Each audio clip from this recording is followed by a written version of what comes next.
Welcome to my channel. My name is Emmy from Emmy Evolving. If this is your first time joining me, thank you for finding me. If this is not your first time, thank you for coming back. So, I'm alive. Hi, everybody. It's kind of a weird feeling right now, simply because un momento, por favor. Okay. I just need to see what is happening. Oh my God, it works. It works. Let me see.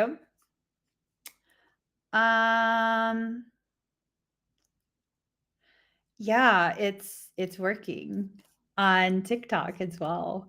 Okay, so oh, but I don't see. Okay. Sorry, guys. My software is doing new stuff. And so let me just enter there so that I could see what people are saying on TikTok. Anyways, let's get started. I asked what this conversation was going to be about, and what I heard is time to hear the hard truth. I know a lot of people have been going through a lot of different things as of late, like a lot of different things. And, you're not alone in whatever you're going through. A lot of shifting, a lot of changes, a lot of emotions rising to the surface. And these are just part of what's happening with this forced ascension cycle that was initiated.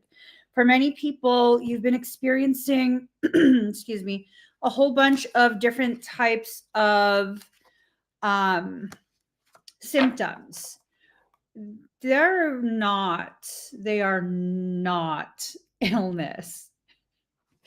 I don't know how much I can say, simply because YouTube gets very angry when I talk about these types of things. So I'm live across, I don't know, like 7 or 8 platforms right now. But YouTube is very, very finicky about what I talk about. So there are symptoms that have been being experienced by people. Some of these symptoms are emotional. Some of these symptoms are physiological. It really just depends on how much you've been exposed to a lot of the different things that are being forced. All of this can work in our favor. A lot of people, as this is happening, they're being very much triggered, emotional triggering, a lot of triggering with like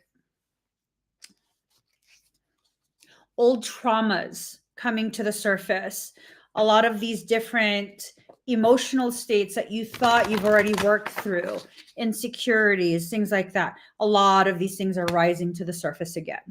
That doesn't necessarily mean a bad thing, but if you're not aware of the process you're in, what ends up happening is you become rocked by your own emotions. If you're not paying attention, it's going to destabilize you. And that's just that. People are going through various types of intensity and ascension mechanics, just various types. It's varying degrees of intensity. Let's see what the cards are. Yep, exactly. Definitely expected that. Yep, expected that as well. Okay. So feminine in reverse, this card is letting us know that something is trying to heavily interfere with your creative process, with your manifestation process. For many of us, we are accruing enough energy to be able to push through whatever it is that we've been trying to manifest for however long we've been trying to do that.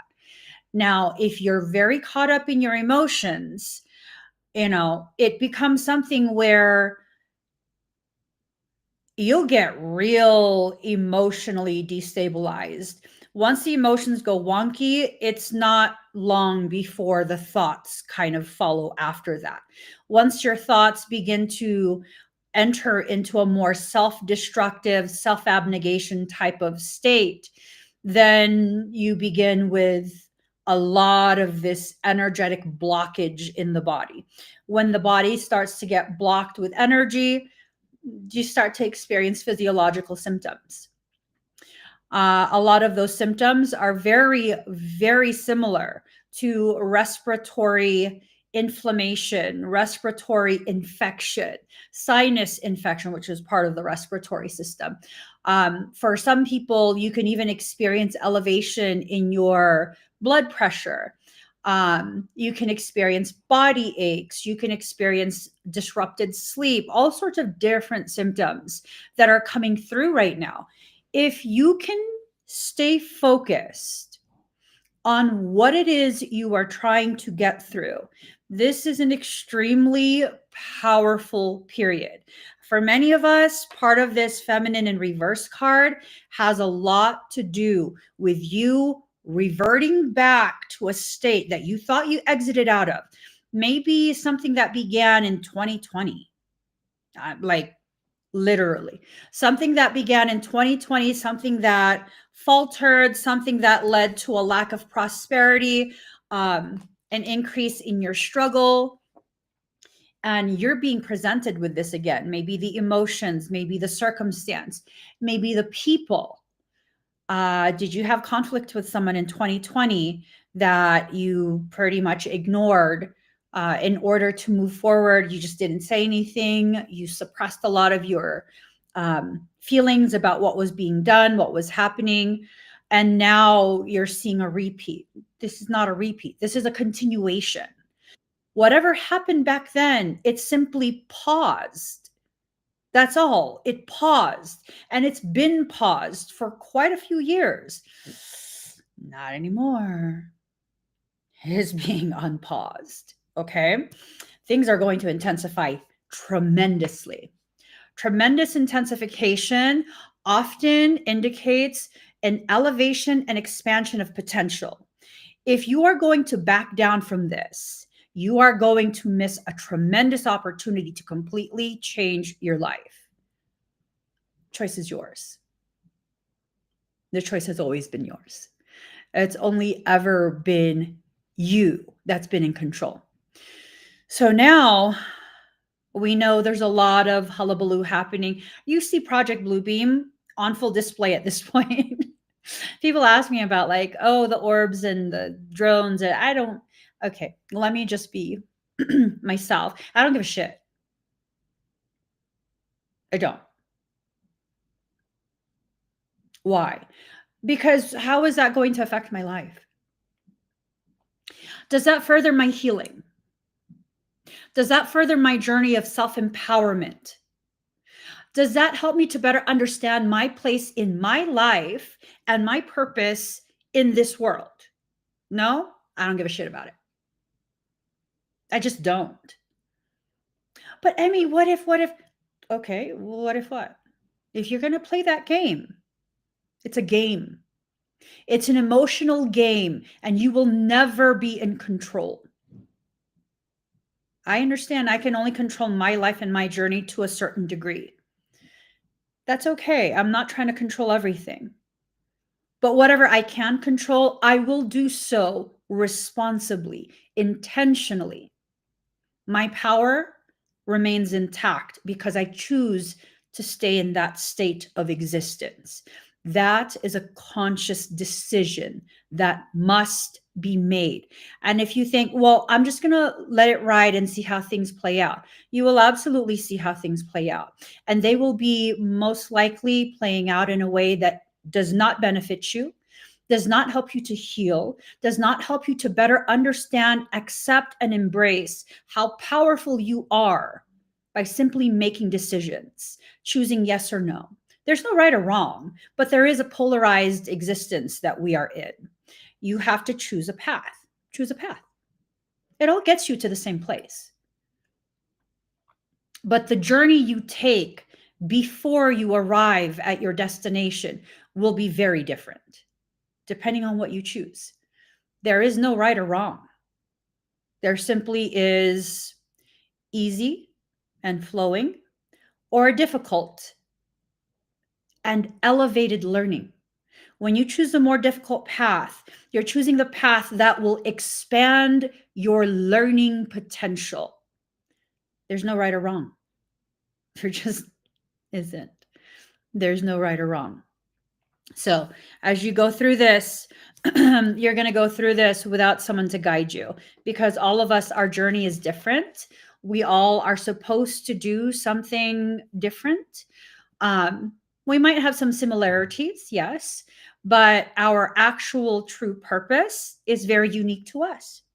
So you're not going to have the luxury of someone hand holding you and guiding you and telling you exactly what to do, how to do it, when to do it. And anyone that tries to tell you that they can do this and force this through on your behalf, they're fucking lying to you. Have y'all missed me? They're lying to you. They're lying to you. That's the reality of it.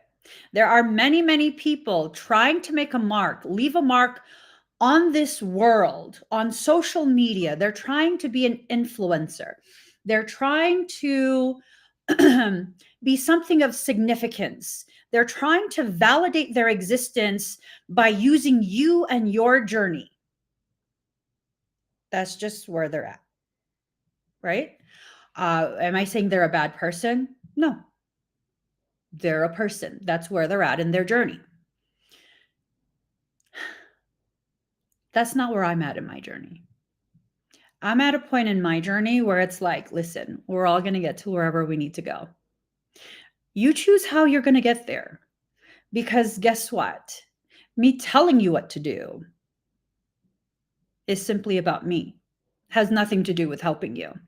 I'm no longer interested in existing in that way. I haven't existed in that way in a very long time. Once you reach a certain level of awareness, self-awareness, you're not interested in trying to control other people. You notice I don't ever tell you who not to go to. For those of you who have known me for many years, and I've been at this for quite a few years at this point, have I ever told you not to go to someone? Not to seek services from specific people? Even with my awareness of Reiki and its draconian origins, I don't tell you don't get Reiki. I tell you, are you aware of the origins? Okay, well, whatever you need to go through, you will go through it. You will get through it. It's fine. You'll get through whatever you need to go through. Sometimes we need to learn through adversity. Sometimes we need to learn by experiencing the most difficult things, feeling very alone. And it's in that moment, it's at that point that you begin to understand how powerful you actually are. You see, when you have someone consistently holding your hand and telling you what to do, how to think, how to feel, what to choose, those people are not interested in your well-being. I'll be the bad guy and I'll say the fucking truth. Those people are not interested in your well-being.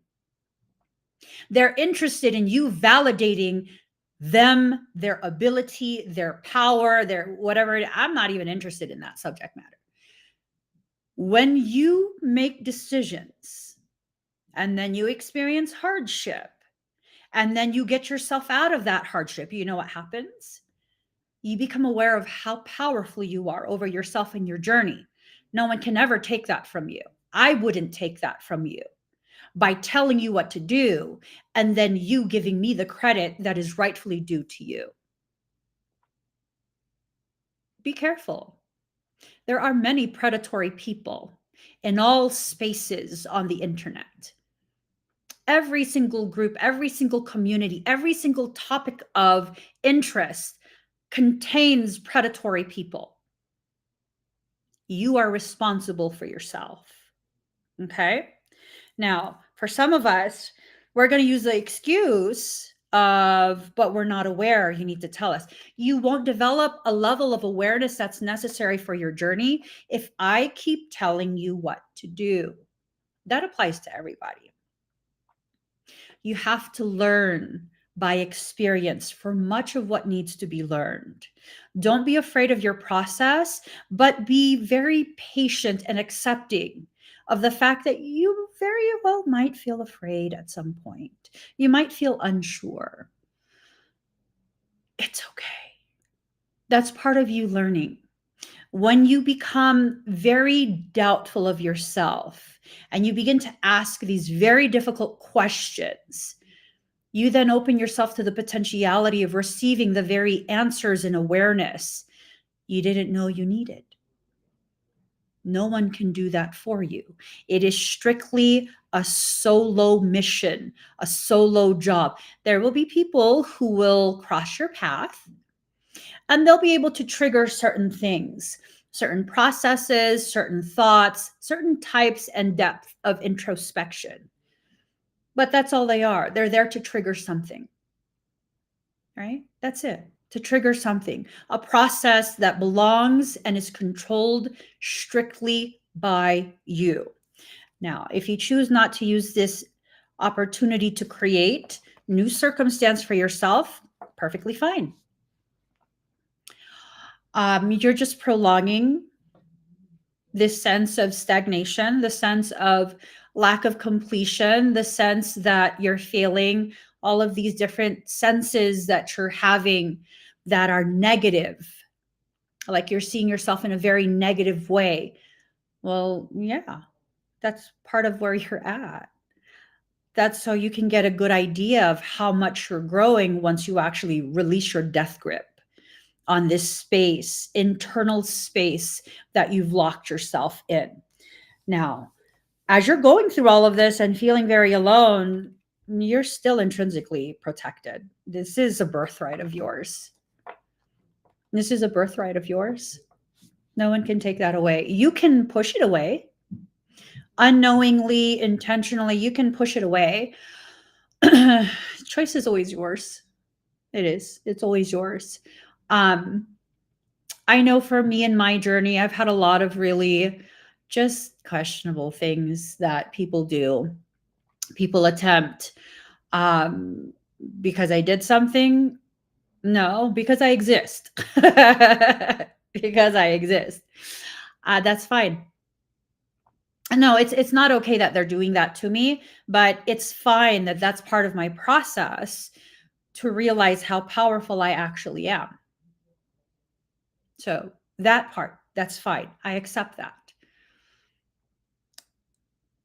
If you allow your protection to do what it's designed to do, you will get through this period with minimal scarring, minimal injury, minimal scarring. It's going to be a intense and difficult process.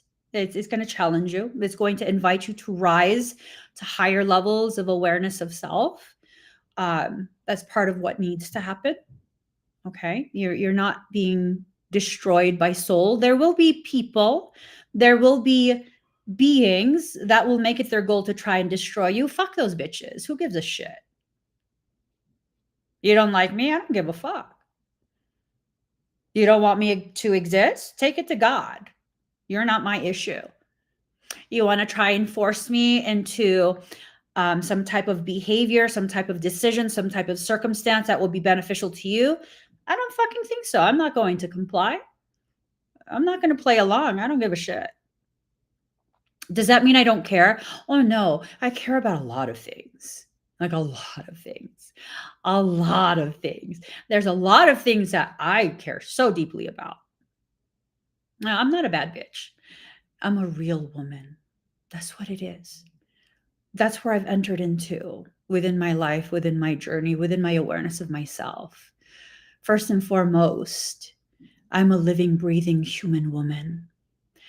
Secondly, and not far from first, I am a goddess in the flesh. No one will control me. No one will coerce me. I will do as I believe is appropriate for me, and I will respect the sovereignty of others. And that's that.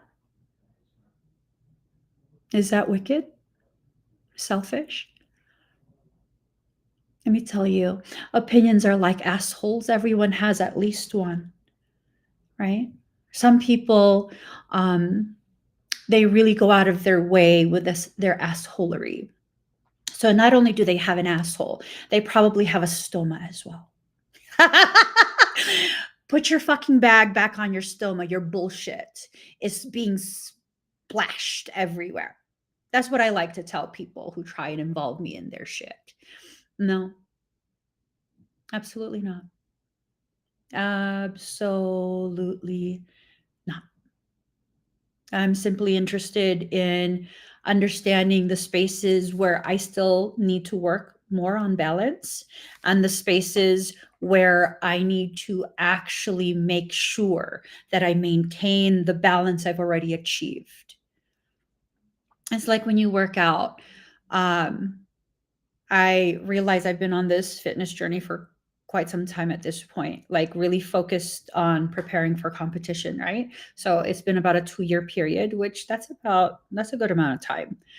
And I realized looking at some of my older pictures, there was more pronounced development in certain muscle groups.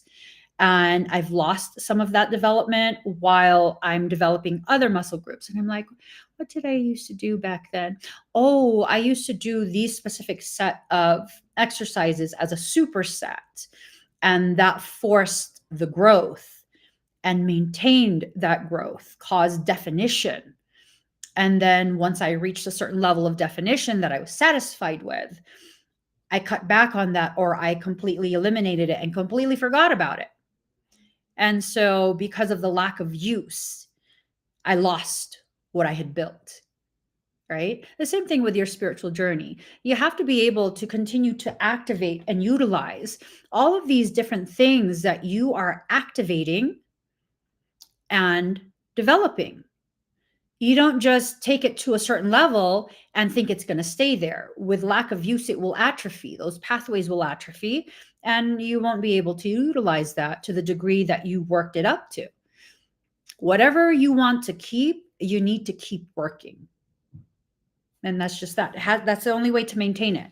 So you want your power is being offered back to you, but it's a scary journey because why? When you don't have someone telling you what to do, telling you how to think, how to feel, what to choose, the responsibility of you is solely on your shoulders. I'm going to ask a question and I want you to answer yourself honestly. You don't have to put it in the comments, but be very honest with yourself. Are you afraid to take responsibility for your journey? Do you want to have someone else to blame in case things go wrong? Because like if it goes wrong, you'd be like, oh my God, it's your fault because you told me to do that, right? Which that's understandable. It doesn't make you a bad person and it doesn't make you weak, but you have to understand that is a double-edged sword. You're grabbing a double-edged sword by the blade, not the handle. You get cut both ways. How so? Well, so long as you ask someone outside of you what to do all the time and allow them to have that control so that you can turn around and blame them in case things fall apart.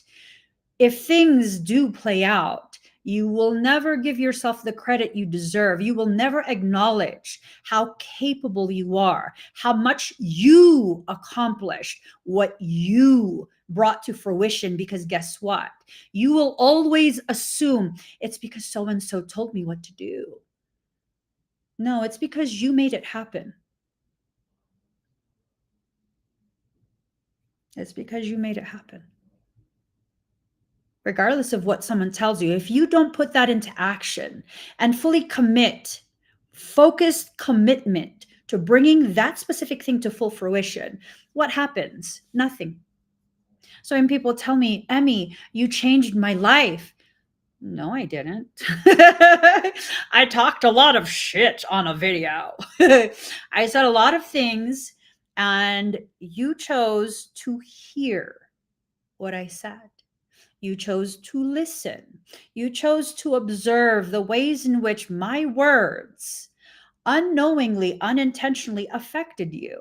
And then you shifted, you pivoted, you put into action what you believed my words meant for you. And then you saw it all the way through to the point where you saw change. How do I get credit for that? I'm over here just running my opinionated mouth. That's all I'm doing. These are my opinions, no more and no less valid than your own. That's all I did. I gave you my perspective, and then you went and did some magical shit with that. You did that. It's not about me playing humble. There's some people, they'll watch my videos and they'll try to emulate my thoughts, my stance, my personality. Fake manufactured humbleness is utter bullshit. I'm not trying to appear humble. I'm letting you know this is my actual point of view. I'm very honored to have been part of your process in some way, but at no point am I taking credit for something you did. You made that happen. That's my genuine stance. Give yourself the credit that you need to give yourself, because until you can acknowledge that you're the one making these things happen, you're not going to accept that you're actually truly powerful and have authority over yourself. I don't want to have authority over you. I already have kids. I do. I have quite a few, and I have nieces and nephews. Like, I'm not interested. I don't even tell my kids what to do. Like last night, one of my kids was still doing something downstairs. And I'm like, hey, are you still going to stay down there? It's getting kind of late. And they're like, yeah. It's like, okay. I didn't say, you need to come upstairs. It's late already. Like, okay, well, try not to stay down there for too long. At which point he's like, yeah, I don't plan to be down here too much longer. Okay. Sovereignty. You can't tell my children what to do. They won't listen to you. They might tell you off too. Respectfully, always. But they won't listen to you. They won't respect you either. You can't intimidate them into doing something. They'll just look at you like you got some behavioral problems, which, yeah, if you do that to people, you absolutely have behavioral problems. Oh, that's a reality. That's factual. A truly balanced, healthy person with a balanced, healthy psychology does not try and dominate others. That's a sign of some type of psychological or mental processing issue, and that should be addressed. You can ask my children to help. You can ask my children to assist, to facilitate. Usually they'll say yes. Usually they'll say yes. We don't do timeout. It's not very often that I have to yell at my kids, like raise my voice. That's rare. That's rare. Even if they're upset, they're usually not disrespectful.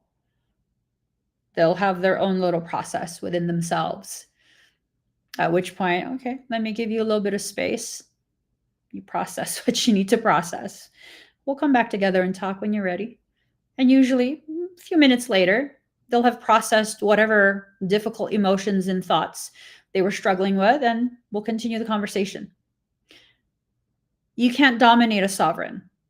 They will not allow it. Are you letting people dominate you? Are you inviting people to dominate you? How are you a sovereign if you're doing that? Sovereignty does not mean you don't listen to anyone else. Sovereignty means you know you are the utmost authority within your auric lands. That means I will hear you. I will listen to you. I will consider what you are saying. And if I feel that this is something I should integrate into my awareness of my journey and my understanding of my existence, then I will. But you will never force that upon me. You just won't. You can waste your time and try. I don't give a shit. That's your time to waste. But I won't waste my time. My time is precious to me. And that's just that. Right? So if you want to begin to be very powerful in 2025, you need to begin shifting the way you exist within your journey because you're wrong right now. No, because it's time for you to give yourself the opportunity to introduce yourself to the most powerful version of you that you are capable of growing into. And in order for you to do that, you must what? Take your power back. Not by force, but by choice. No one can hold on to your power the moment you choose to no longer allow them to. They can't. That's not something they can continue to hold on to. You can't. So, not by force, but by choice. Assistance control, it's in reverse. This is telling me that whatever you've become dependent on, even if it's me, becoming dependent on my perspective of things, you got to stop that. You're not going to be able to take your power back and utilize it responsibly so long as you're heavily dependent on someone else's thoughts and opinions.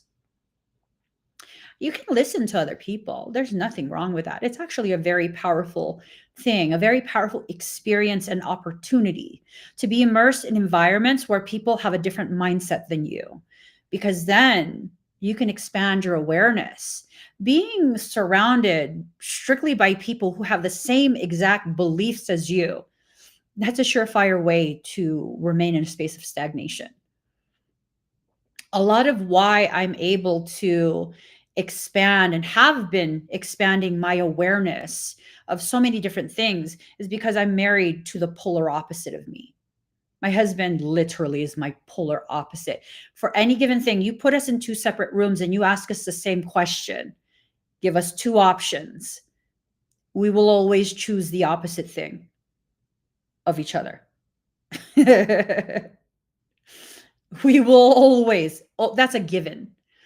If you want me to tell you what my husband will answer, all I have to do is choose the opposite of what I will answer. That's literally guaranteed. And because he's been able to share with me for about 26 years now, this opposing view and me being open to hearing it. There's been arguments. This is a real relationship. But being able to hear it, receive it, and allow myself to see, like, okay, so you didn't see it like me. So I shouldn't receive it in the assumed way. Like, I assumed you meant this, but you really didn't. Right? That's helped me to really expand my awareness. Do you have any advice for gaining more self-confidence? Absolutely. You need to stop caring what other people think so much. That's it. It's very simple, but very challenging to implement. If you want to believe in yourself more, you have to be open to the type of adversity that your soul is trying to bring into your life, not welcoming it, but just being open to what that adversity is trying to help you to see about yourself. You know how I know I'm strong?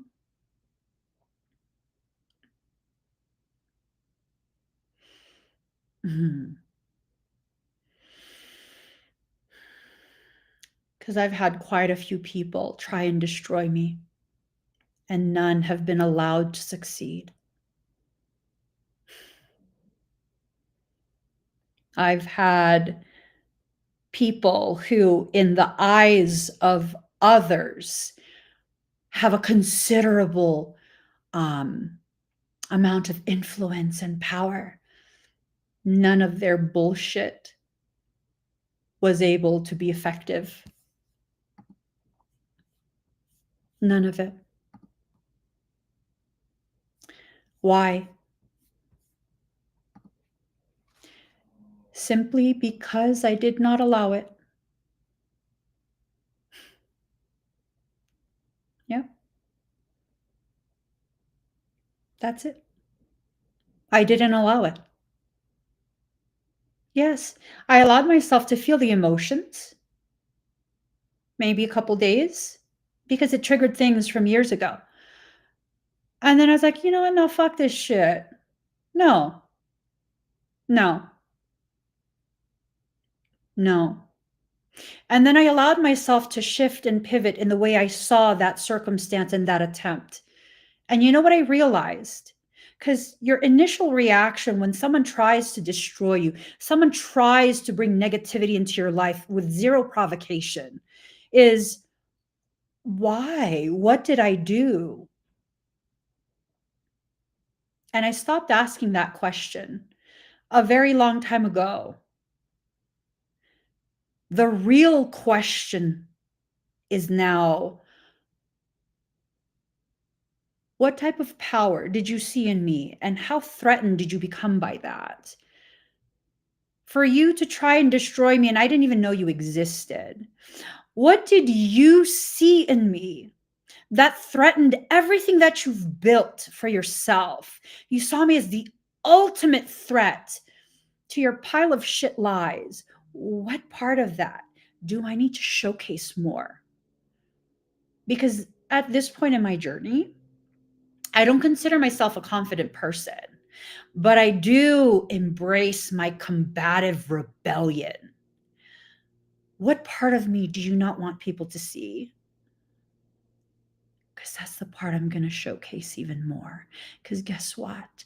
Fuck you and your insecurities that you are projecting onto me. I exist because I was granted permission to exist by creation. I don't give a fuck how that makes you feel. Will I go out of my way to hurt people's feelings? Probably not. Probably not. That's just not really, no. Am I capable of hurting people's feelings? Oh, absolutely. I got Capricorn moon. I got Capricorn Venus. Aries is my midheaven. Mars is my soul planet. I'm highly intuitive and I'm capable of telepathy. I can read your thoughts. What's that mean? That means I can enter your field and find out your most secretest fear and absolutely destroy you emotionally with that. But I mean, that's so much fucking effort. Such a waste of time. I get bored easily. I do. And it doesn't bring me joy. It just doesn't bring me joy. So I'm like, I'm gonna do this, and this, and oh, but wait, I'm hungry. I don't want to nap. That's how my process goes. And then if it's bad enough, I'll just be like, just go message the lawyer, let them handle that, and carry forward. Some people would say that's confidence. I would say that's efficiency, because I allow myself to go through the entire process of what would take me months years ago. Months of trying to process and understand. And I'm just like, I don't give a shit. You don't like me? Too bad. Too fucking bad. You think I'm cute? Fuck you. That's my response. Yeah. Hmm. Yes. I don't think it's confidence. I think we need to begin pivoting in the way we see whatever it is that we think is powerful. Some people think that power comes from confidence, like this unshakable thing. I don't feel confident in that way. But I will tell you, I've been through so much shit in my life. And this thing keeps running in my head from childhood. You couldn't fucking destroy me as a child. You're not going to do it now. I'm in my mid fucking 40s. In a few months, I'm officially going to be pushing 50. I really don't give a shit what you think. And that's just that. You're not going to make me care about things that I don't care about. Maybe pivot, and stop allowing all of these videos on social media that are trying to convince you that if you don't ABC your way, oh, where did everybody go? There you go. If you don't ABC your way through specific processes in the way that you are told to ABC your way through, then if you can let yourself be free with that, hold on, guys, just need to get some legal evidence. It's all fun and games till you're sitting in a jail cell. There we go. Perfect. Perfect. We're just going to let that continue running. There we go. Do-do, do-do, do-do, do-do. Okay, let's see. Do, do, do, do, do, do. Da, da, da, da. We're just gonna, sorry guys, let me go ahead. It's funny because my soul team told me to not, my soul team told me to not restrict the comments on my YouTube live stream, to give dumb people the opportunity to set themselves up.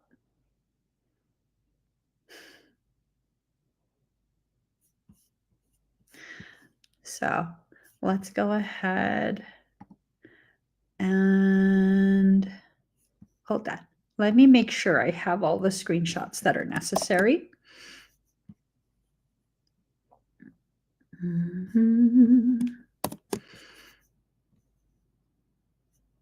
Okay, there we go.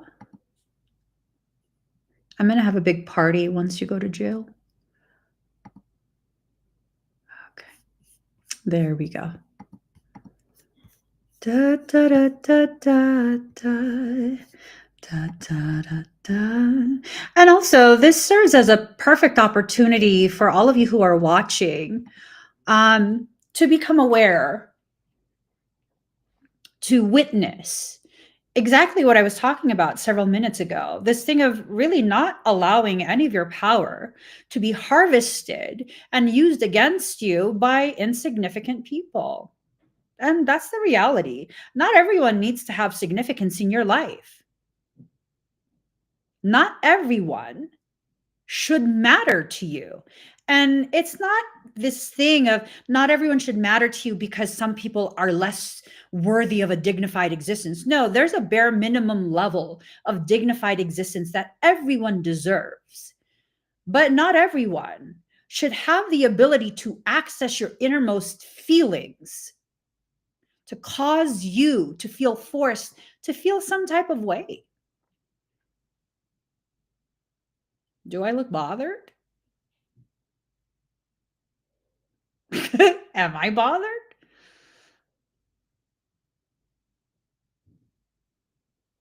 Bothered about what?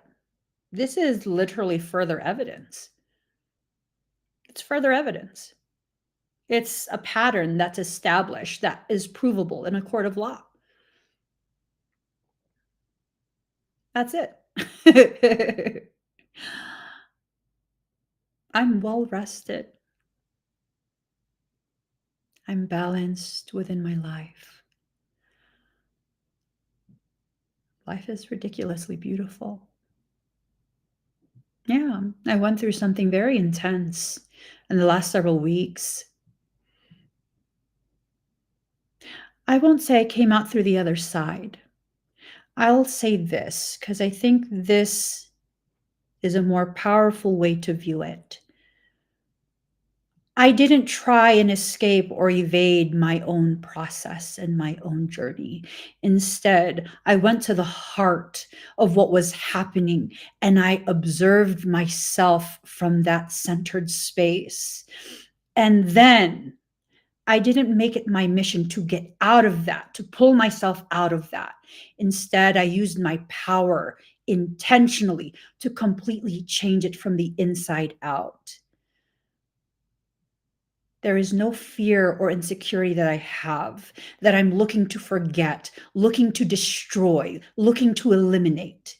Instead, everything is going to be a space of simply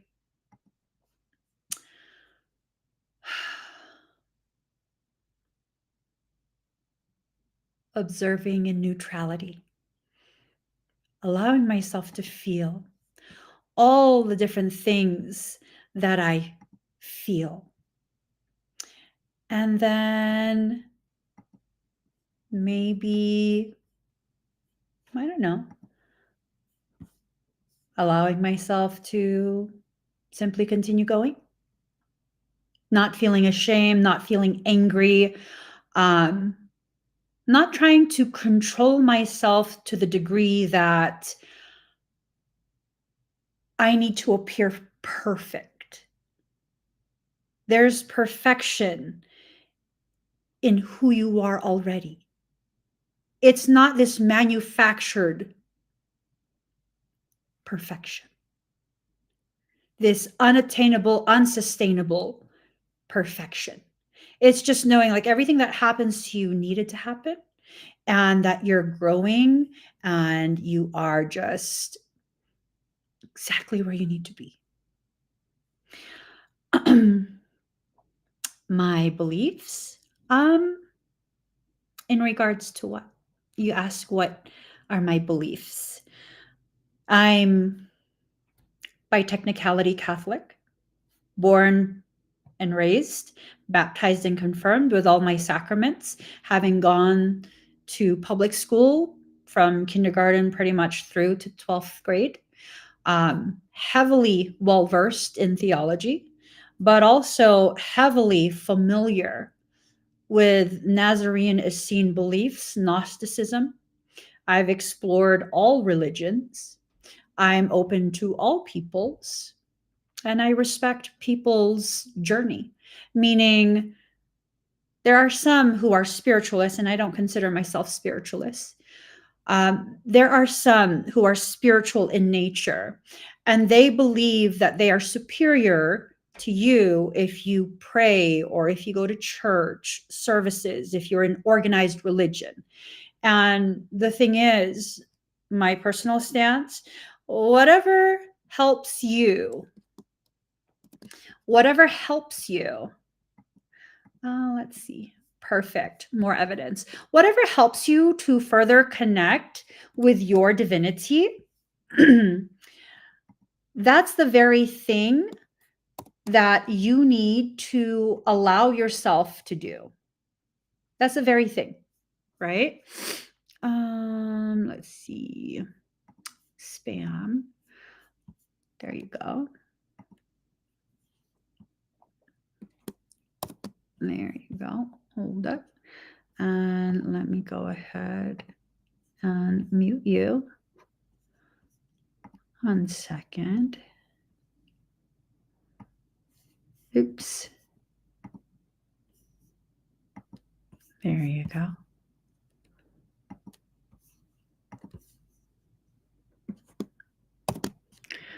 All right.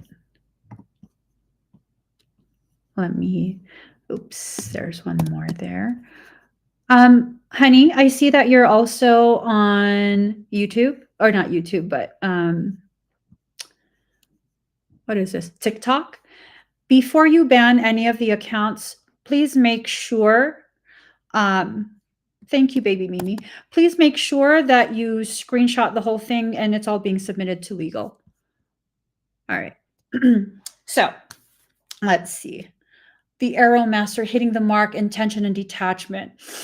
Yeah. So look at that.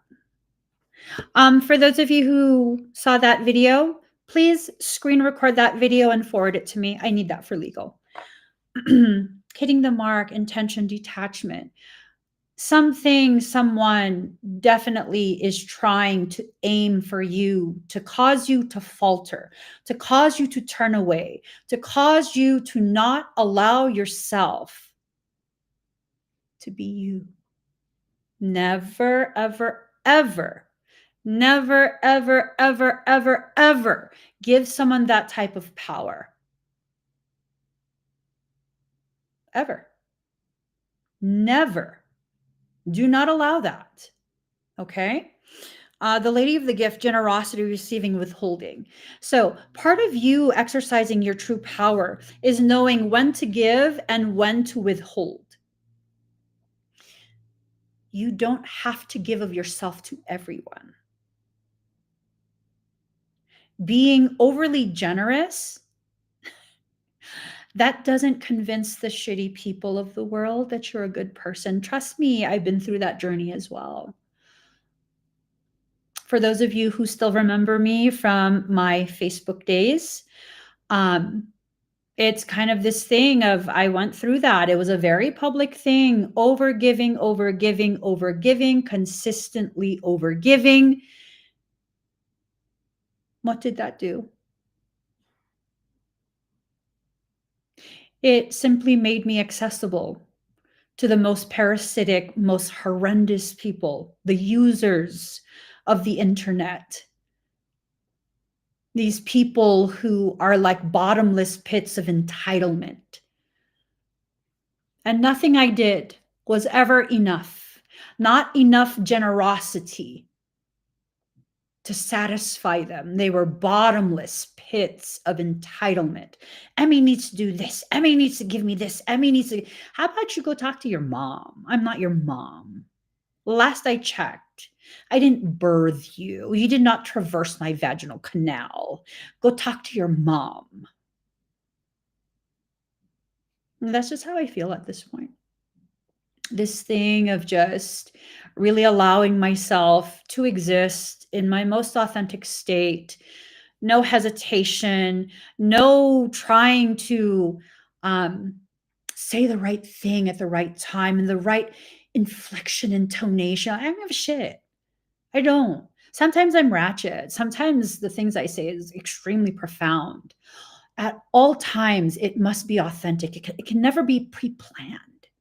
It can never be something where it's like I have this set of things that I'm going to talk about. You guys ever notice that?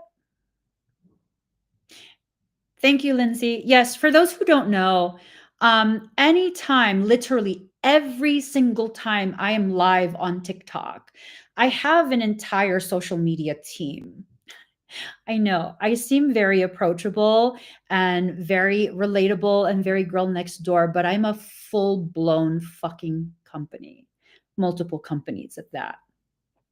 So I have an actual social media team, and all of the comments on TikTok specifically, they're recorded from the time the live stream starts. And if you think I'm full of shit, there's many live streams that are uploaded.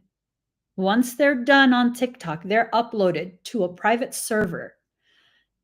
They're complete with comments. And that's been the norm. Okay. So here we go. Oops. Lindsay, please make sure that before you ban them to go ahead and screenshot everything. Oops. Whoopsie. All right. So carrying forward. Flow, letting go, natural movement. Ooh. There are those who refuse to let go. They have this death grip on their thought that they should always have an entitlement to access you, that they should always be able to this, always be able to that in regards to you. Now, fuck those bitches. Seriously. Excuse me, they can make gas. You know what's so good? I have ADHD, so don't mind me.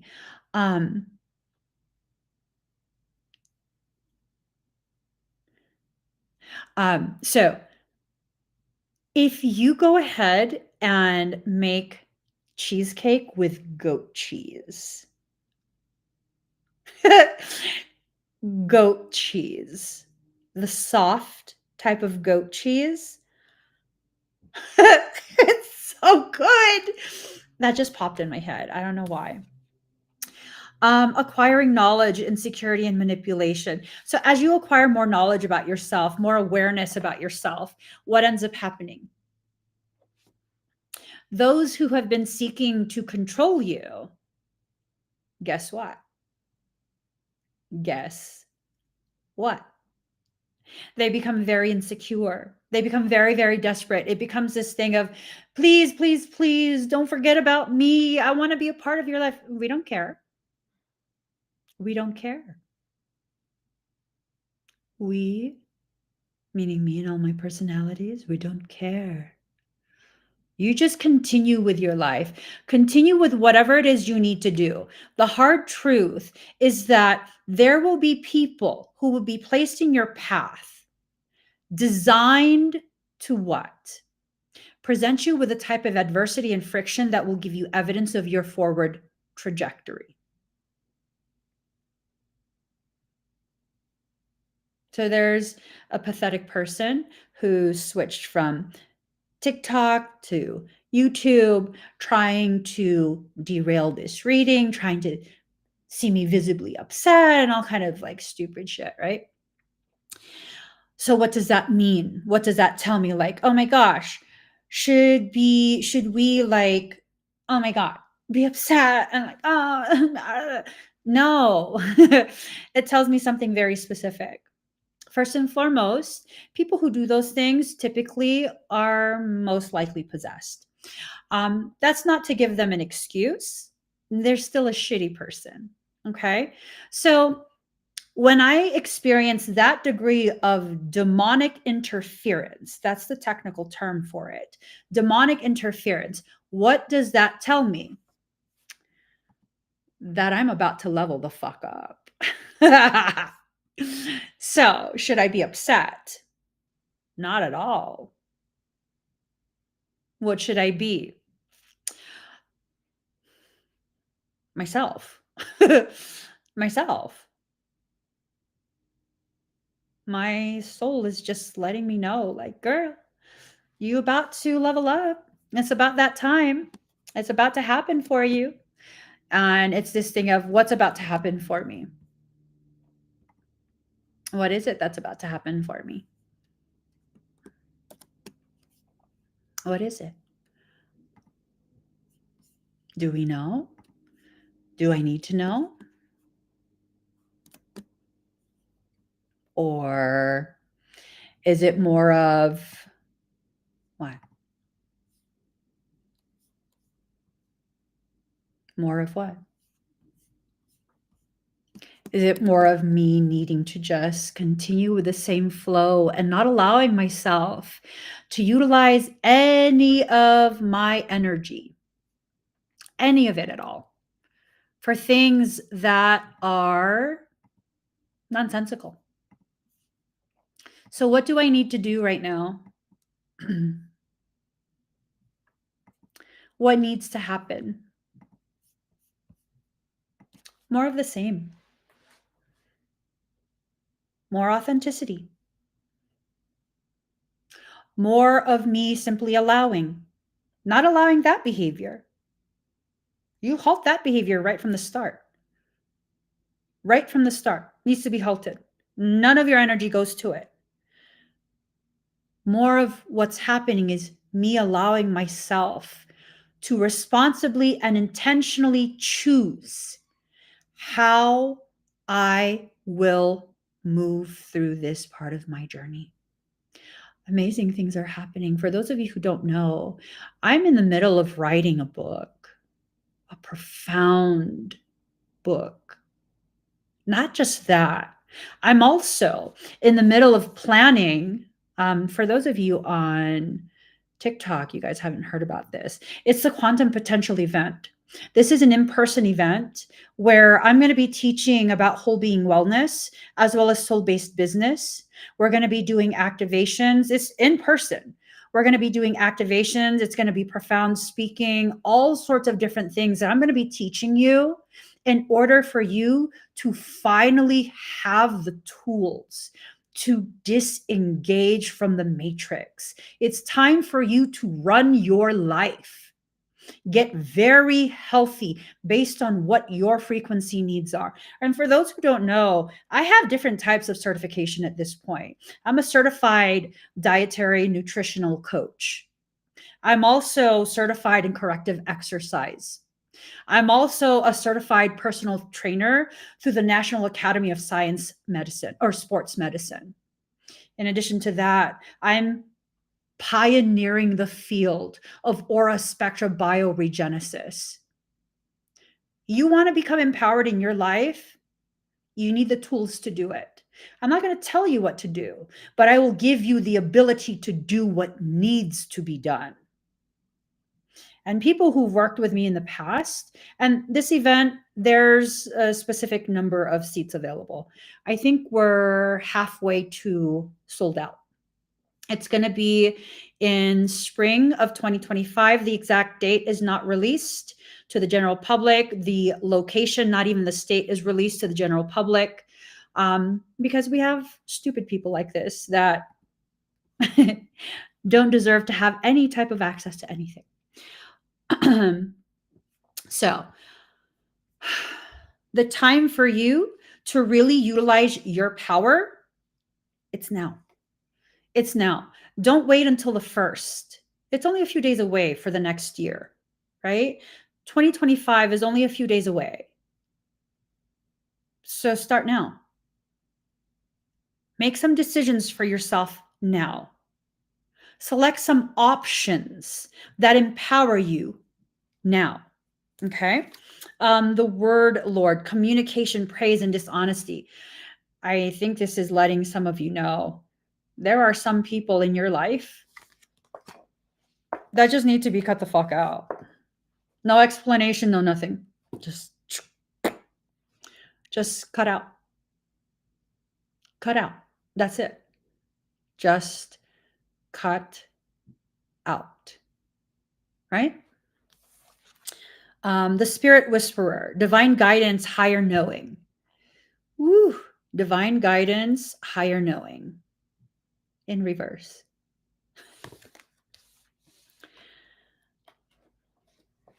What's that tell you? So upright, that would be something of a message of like, okay, your soul is going to guide you. There's going to be people who are brought to you that are going to help you on your path. They're going to make sure you feel safe. It's in reverse. So what does that tell you? For me, it doesn't tell me that there will be no one. For me, what that card in reverse is letting me know is telling me specifically, hey, stop relying on things outside of yourself. You've already been given the guidance. You've had the dreams. You've had the urge. You've had the knowing. You don't trust it yet. And you never will trust yourself until you allow yourself to implement what you know in your body you should do. The moment you begin doing that, right? The moment you begin allowing your body to guide you to what you need to do, what happens? What happens?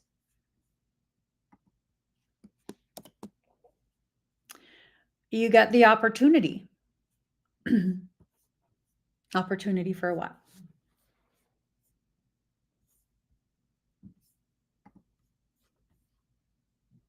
To see firsthand that you can actually trust your intuitive urge. That you can actually trust it. You can trust yourself. It's going to take time to develop a depth of trust, right? It's going to take time. But it can be done. It can happen. It can be done. You can learn to trust yourself. I had to go through this long journey of different events. It involved some adversity simply because, well, I mean, that's how I learn. I'm stubborn AF. I am. I'm super stubborn. So I typically, my soul will need to bring some very intense degrees of adversity before I allow myself to kind of just accept certain things, right? Oh my gosh.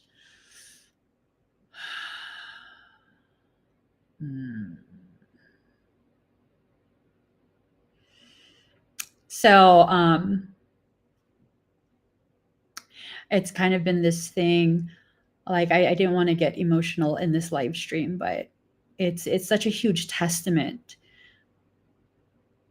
to exactly what I'm speaking about.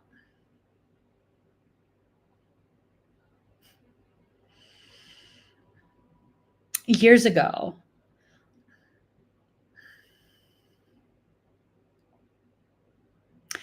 I didn't want to believe that I have the actual gifts that I have. And I was doing the work, I was working on people, but I didn't believe and I didn't trust. And so I demanded of my soul to give me a circumstance that I could not deny. Proof. I wanted medical diagnostic proof.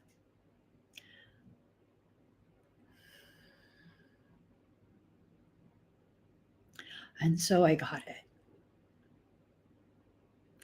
Twice. The first time was with my mother.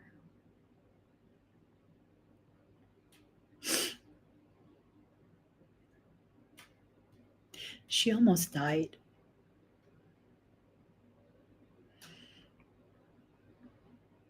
She had multiple heart attacks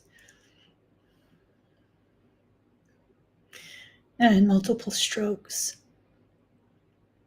over the course of like 2 months.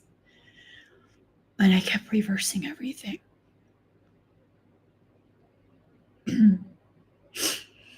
And all of this was medically documented.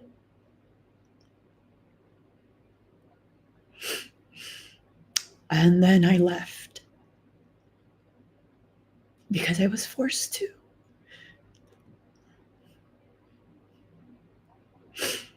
And I disappeared for several years.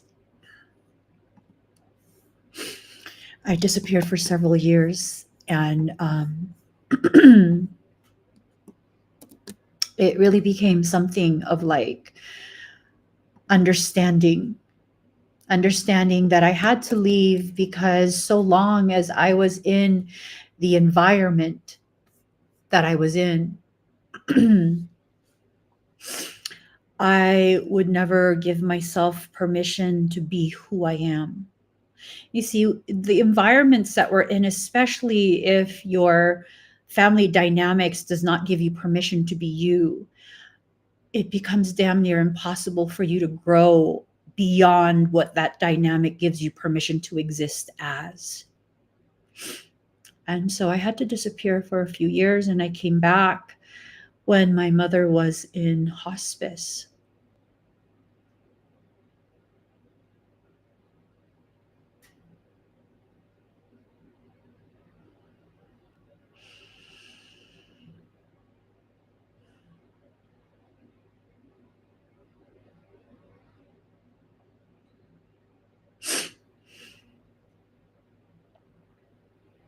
And I came back to say goodbye.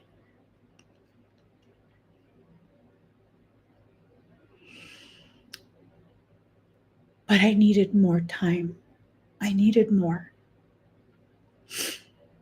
And although my mother had wasted away to basically a skeleton,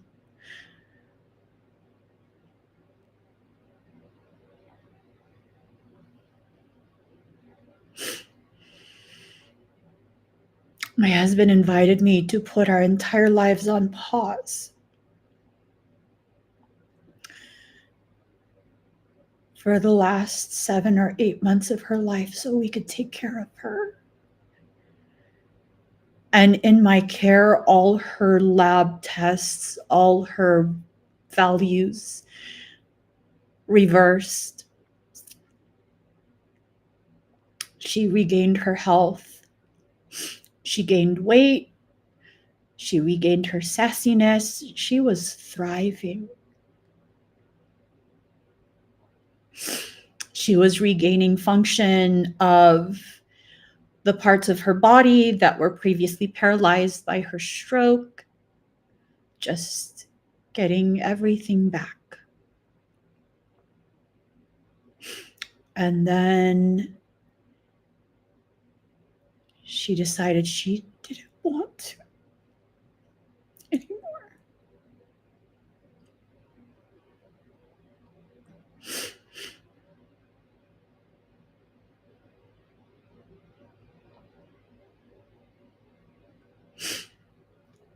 And then she died.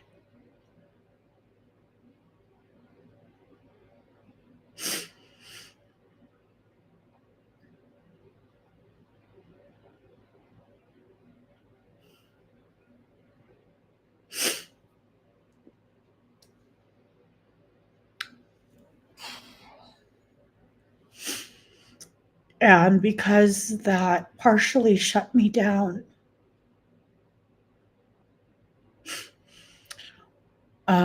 my soul decided that I needed several more circumstances to push me through my process.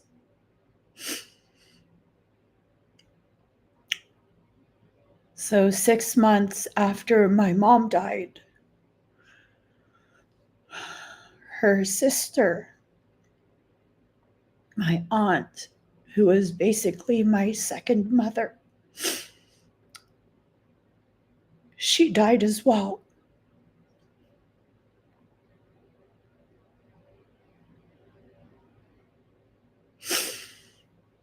And stepping back and allowing myself to see what this adversity was intended to teach me, I recognized that I was being shown I could not allow my heart to break by suppressing my grief.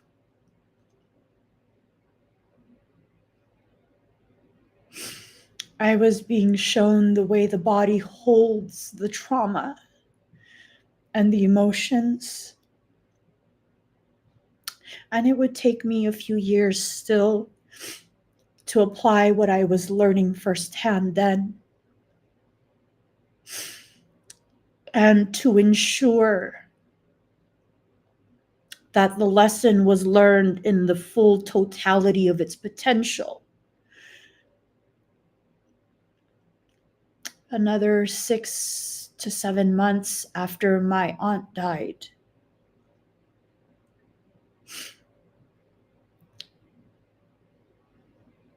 my brother had a considerable heart attack and had a massive clot and was suddenly diagnosed with stage D heart failure.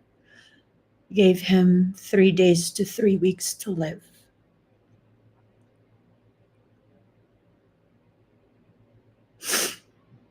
But this time, I wasn't learning about power and truth and my gifts and my purpose through death. In order to gain the full awareness, the complete totality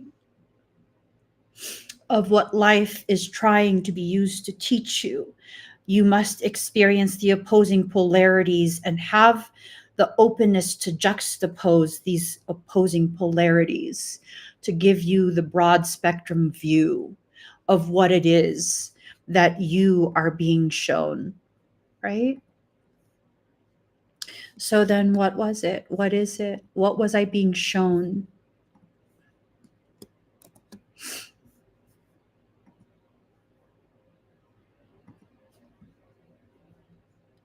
A lot. That journey that I went on with my brother, that was August of 2020. He was given 3 days to 3 weeks to live, end-stage heart failure, massive clot in his heart. It's in the left ventricle. We went on a journey together. That was in 2020. It's about to be 2025. 3 days to 3 weeks to live. That was his prognosis. Only way to help him was through a heart transplant. That means there's no repairing his heart. That means it cannot be reversed. For those of you who are unfamiliar with the medical field, cardiac tissue does not regenerate. That's what modern science tells us. I learned about death, and so it was time to learn about life. How powerful the mind is. And when the mind truly and genuinely refuses to accept an unacceptable circumstance, it will not allow it. Nearly 5 years later,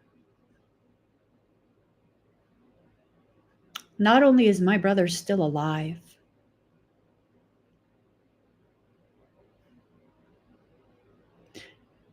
his entire heart completely regenerated itself.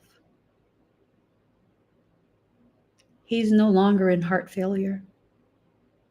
He didn't need a heart transplant. He didn't get the LVAD surgery that they were in the process of scheduling.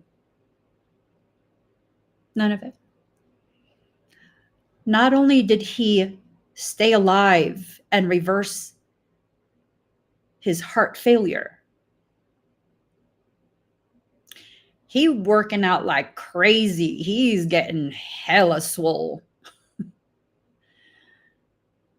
He works with professional top tier athletes. I don't typically name drop, but he works with the who's who of the MMA industry. He works with Olympians, triathletes. He works with professional football players. The who's who of stem cell therapy. They know him. He doesn't solicit these athletes.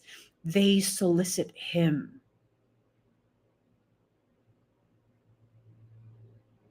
Because at no point would he accept that he was dying. There were several times he should have died during that period. When your blood pressure bottoms out and you're at like a 40/30, sir, you're pretty much dead. Bounced right back. Sepsis, bounced right back. Went into cardiogenic shock, which that's what my mom died of. My aunt died of cardiac failure. He bounced right back. Why? He refused to accept an unacceptable circumstance. Refused. And in my sovereignty, I had no choice but to honor and accept his mindset. That's right. You're slowly healing. You need to hurry up and heal a little faster. But you're right. Okay, you're not dying. You're just very slowly healing. Okay, I will accept that. The hard truth is, whatever we allow other people to force upon us, We are allowing it. I'm not saying you're deserving it. I'm not saying you initiated it. I'm saying you are allowing it. So don't allow. What happens if you don't allow? Not a goddamn thing. Nothing. Only what you allow, either through conscious acknowledgement and permission, or passive permission, and because you feel intimidated and forced, is what will be allowed to happen. That's it. Enter into 2025 with that awareness. If someone is accustomed to being able to get their way with you and you no longer allow them to, yes, they're probably going to wild out. Yes, they're probably going to act up. Who fucking cares? It is not immature to block someone. It is not immature to remove their access to you when you know their only intention towards you is marinated in toxicity. No. No. Absolutely not. No. No. Not everyone's journey is sacred. And when you recognize that some people, their journey is strictly about how many they can negatively impact, because as they derail your progression, they feel empowered. Yeah, you don't need to give them more consideration than they're giving you. It's not about a tit for tat. It's about a recognition of your needs and an honoring of your needs, first and foremost. And the people who are going to have an issue with that, who are going to be like, I mean, that just, I don't know, that does, everyone's important. I'm going to tell you something. Okay, let me hold your face as I tell you. Your martyrdom is fucking up your entire life.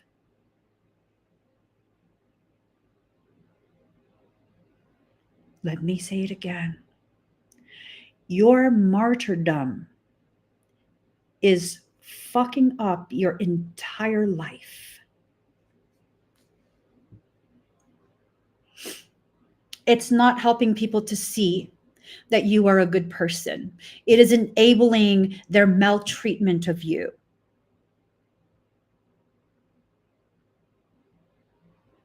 Martyrdom is emotional manipulation. You are emotionally manipulating someone to see you in the way you want them to see you.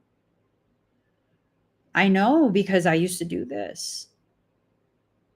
I used to do this. Okay, give you an idea of the degree of my martyrdom, okay? I was homeless in a parking lot, living in a broken RV with my family. Broken RV in a parking lot. No running water, no refrigerator, no electric, no nothing, okay? We literally were living in a large car. I saw no problem. Working 7 days a week, 16 to 18 hours a day. Complete strangers have access to me 24 hours a day, doing everything for free, while my husband has to go out and work to provide food for our children. Just so these people will think I'm a good person. I'm robbing my children of the opportunity to bond with their father so that I can force people to see me as a good person. And none of them saw me as a good person. That wasn't bad enough. Finally, I got pissed off one day and I was like, you know what? People have to pay for services. I was still doing a lot of free shit.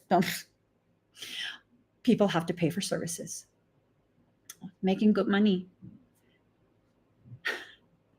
Making the amount that I was making, yet our RV was still broken. We were still living in a fucking parking lot. No running water, no electric, no fridge.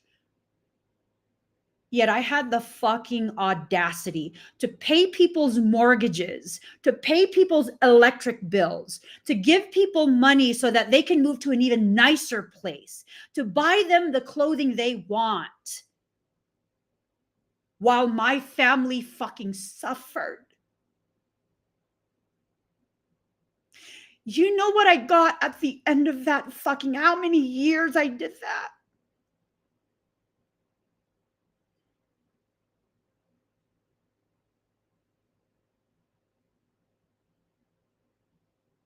I got the people who claimed to love me the most and benefited from me the most. I'm talking thousands of fucking dollars. Thousands of dollars. When they realized they couldn't use me anymore, and I was just gonna quietly like, all right, I'm gonna walk away. You're mad at me because what you want me to give you more? Well, how much more can I fucking give you? Didn't say shit. Just, all right, I'll walk away. You want the whole platform? I'll walk away from fucking Facebook. I'll go to a different platform. I had them go around and try and convince everyone how fucking wicked I am, how my work is bullshit. And all those people I did all those fucking things for, in exchange for my family's health, safety, comfort. I did all of that for all of those fucking people. You know what those people did because they love me so fucking much? They said, oh my God, Emmy's so fucking money hungry.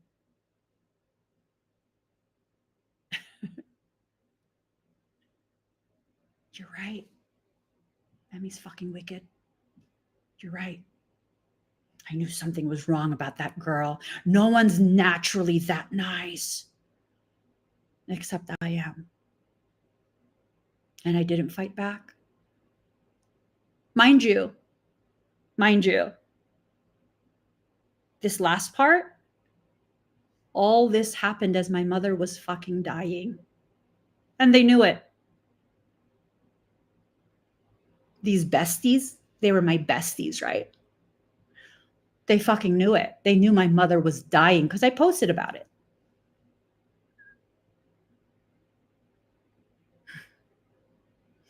When I talk to you about martyrdom and how it has no place in your life in 2025 forward, I'm speaking from a place of experience. I will still give. That's who I am. I will no longer do it publicly.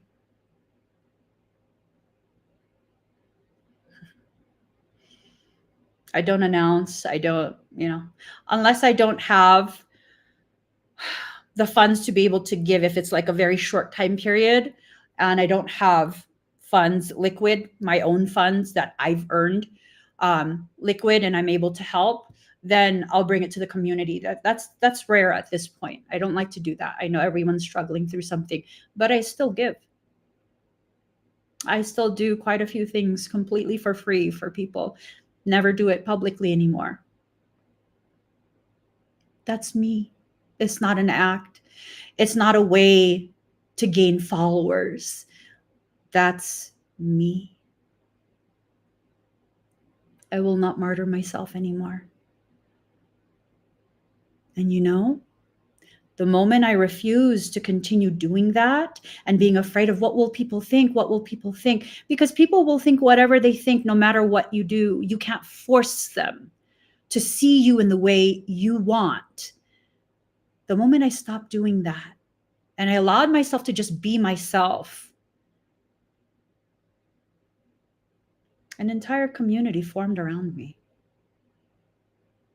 I have no question that people love me for me, because at this point, that's all you're going to get. Me, whatever attitude I'm in, that's what you're going to get. Some days I'm very soft-spoken and gentle. Other days I'm just, out and out a little bit. I'm a little bit emotional. It is what it is. It is what it is. And so now I never have to question, do you really know me? No, you do. You know me. You know me. Just like you know, I will never let someone disrespect people who share space with me. Like, hell fucking no. I will never allow someone to go ahead and try and access your energy quietly like a coward while you're in the live stream with it. Like, no, hell no. Hell no. And some people will tell you when you allow yourself to be who you are that it's too much. Well, you go right ahead and you tell them with no hesitation, find someone less then. Find someone less. If I'm too much, find someone less than me. And because I do that at this point, there's so much space for the genuine people who I have a genuine resonance with to be front and center in my journey. I don't have many friends. It's a very, very small number. Very, very small. I don't need to be well liked. I don't need to be popular. I just need to know that I stand for something and I never waver from what I stand for. You can see videos of me stemming back from 2016, 2017. Only thing has changed is my unwillingness to be someone's whipping girl any further. That's the only thing that's changed. What I teach, what I stand for, the person I am, that hasn't changed. Hasn't changed. You need to give yourself permission to just be who you are at this point, right? It's so hard to be fearless because you have this thought that in order to be fearless, you have to be completely devoid of fear. Absolutely not. Being fearless is having less fear than you do courage. You just have to have more courage than you do fear. Yeah, you're afraid. Do it anyways. Then it's done. I went skydiving. After my mom died, I went skydiving. I have a fear of heights. Yeah. I have a fear of heights and I went skydiving. Yeah. I went skydiving with my girlfriend. And luckily, my girlfriend's super chill. And so the fear was kept to a very, very minimum until the door swung open to this little tin can of an airplane. There weren't even seats. We had to sit on the floor. And it could only fit 4 of us. And it was tight. It was a tin can airplane. The door swung open. And unfortunately for me, I was sitting in the way of the door. So it was like, I don't want to do this anymore. But I couldn't not do it because my girlfriend couldn't jump out of the plane until I got out of her way. The only way out of her way is if I jump out. So I jumped. And I realized I feel more comfortable falling from the sky than I do standing on the ground. What the actual fuck? You see, I'm not afraid of heights. I'm afraid of the climb to get to where I belong.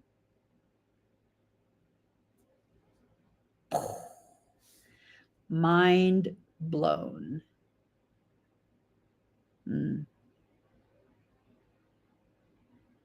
I'm most afraid of heights when I'm standing on a ladder or the countertop. I ain't even ashamed. I'm fucking too short to reach past the second shelf of the cupboards. I gotta climb countertops to reach the spices at the top. What? I am not a big person, okay? Yeah, I realize this tells me, my life tells me everything I need to know about myself. I'm not afraid of my predestined altitude. I'm afraid of the initial steps. The first steps of that journey is what I'm afraid of.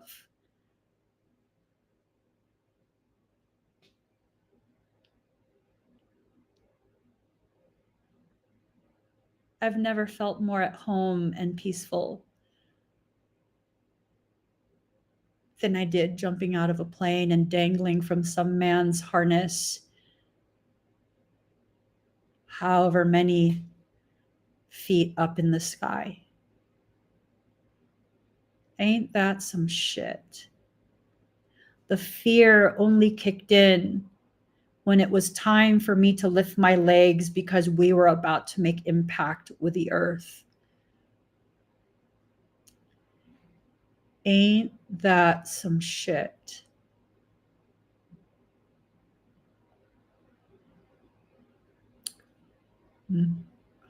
I'm 5'4", so I can kind of tiptoe to do it, or tiptoe and toss, or scoot it back. Well, you're taller than me. So at the gym, I have to stand on the benches in order to unclip the stuff.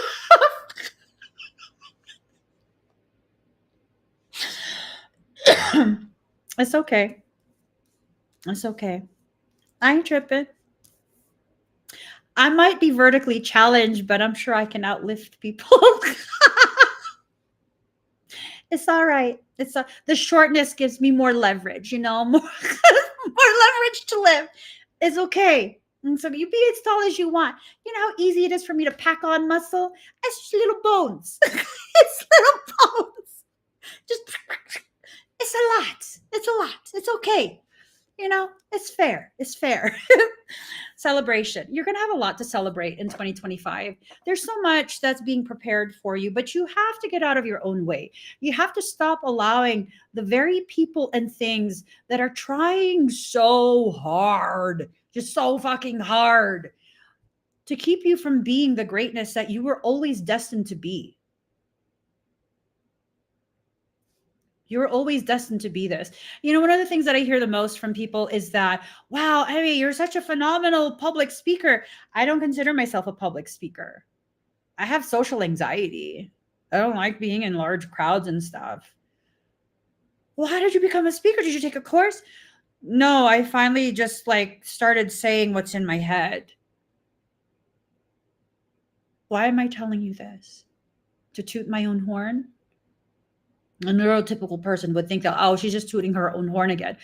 No, it's to give you a tangible life experience that should help you to understand you don't have to become something you already are. Your entire spiritual journey is not about you growing into the person you're destined to be. Your entire spiritual journey is about the undoing of the programs that were forced upon you in childhood to convince you to be something you never were. Why do you think life feels so hard? Because you're playing a character that was created for you by someone who never had the capacity to understand you. Ain't that some shit? Ain't that some shit? So my family keeps to ourselves. We're just very insulated. We keep to ourselves, just my husband, my kids. I keep in touch with my 2 siblings, and that's about it. That's about it. And I remember it's been quite a few years. They hadn't seen my kids, our kids, for a very long time, since they were babies, really. And my husband's family came to visit us. Been quite a few years, and it was a thing of a subject matter came up.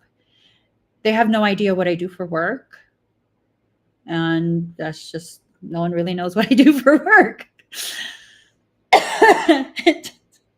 And it was really this thing. It was really this thing of when the conversation came up, because I've become so accustomed to just being who I am and speaking openly if you ask me a question, like a direct question.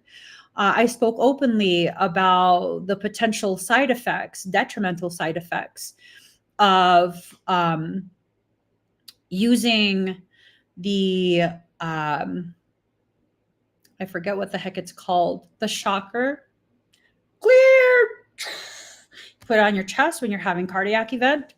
The hell is it called? Girl, how you not going to know what it's called when you're certified to use one? What's wrong with you? Whatever it's called, the shocker. If you internalize a lot of your traumas, you don't, defibrillator. Thank you, sort of wisdom. Is a shocker. The shocker. No, it's a defibrillator. If you have a lot of trauma that you internalize, you never speak about your emotions, you stuff everything down, all of that.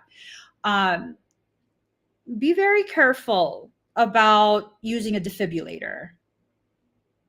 Okay.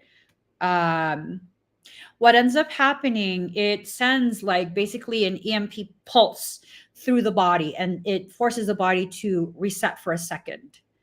It stops the heart for a second, which forces it to reset, hopefully with normal sinus rhythm. But what science doesn't realize yet, that amount of shock, electromagnetic pulse through the body, it forces the fascia to reset as well. When that happens, all of your trauma gets released. And because the chest area, I believe they do it beneath your left breast, and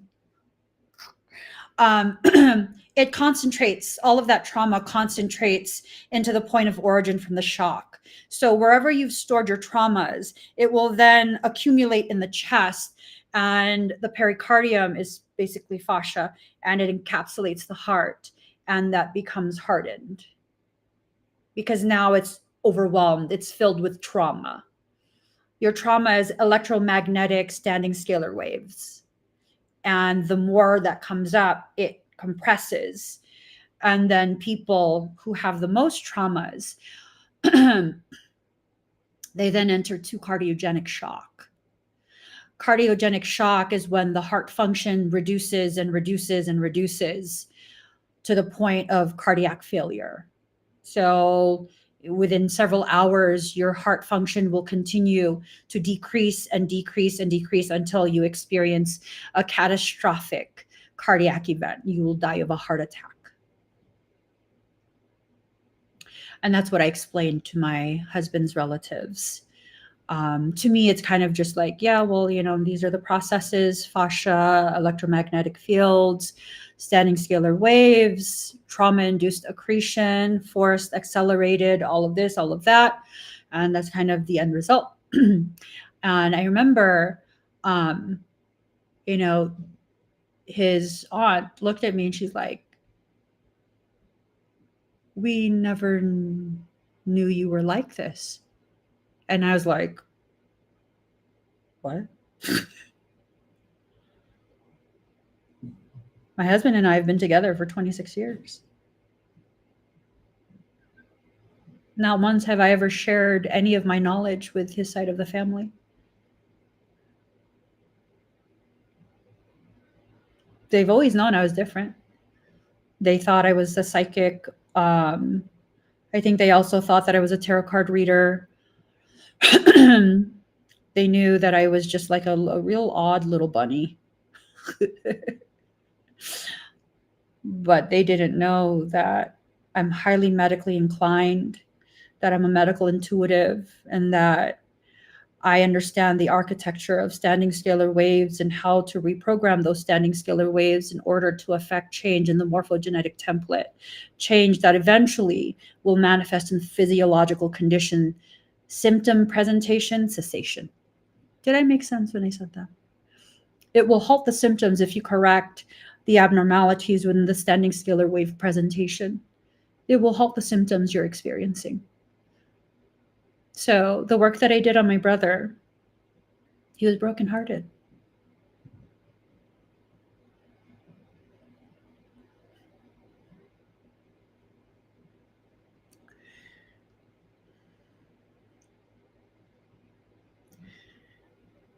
It broke his heart to give our mother permission to die.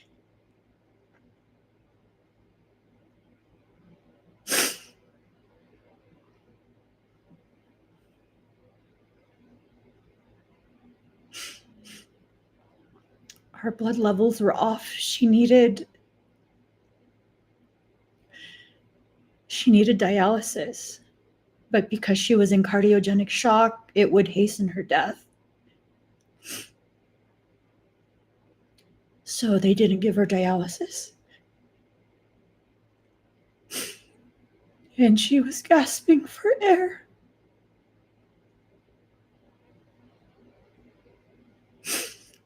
For the last several hours of her life.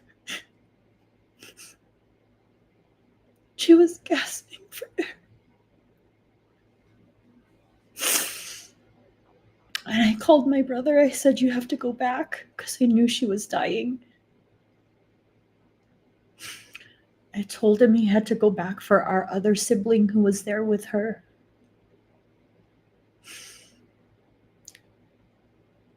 He arrived and he held her hand. And he told her, it's okay. I'm going to take care of my siblings. At which point she nodded her head and she died.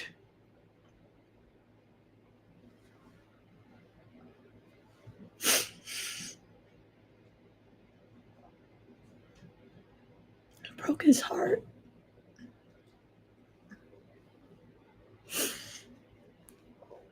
It literally broke his heart.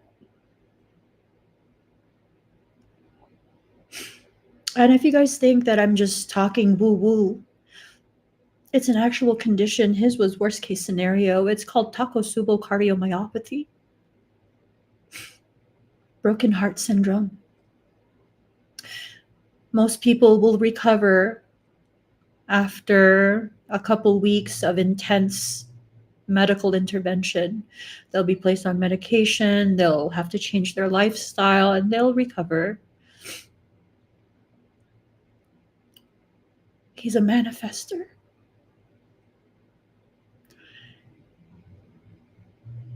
He is a healer, a physical healer.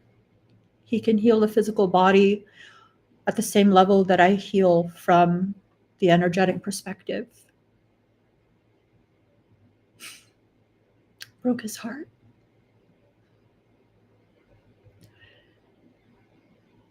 He almost died from it. He almost died. The doctors were convinced he was going to die. Your mind and your emotions work together to program the standing scalar waves that make up your physicality and your consciousness. How do you change those scalar waves? I teach that. I teach that in my academy. If you click on my link in my bio on TikTok, that takes you to all of my different platforms, websites, and offerings. And I actually teach. I wasn't taught this. It's not something I read in a book. It's something I was born in this life just remembering.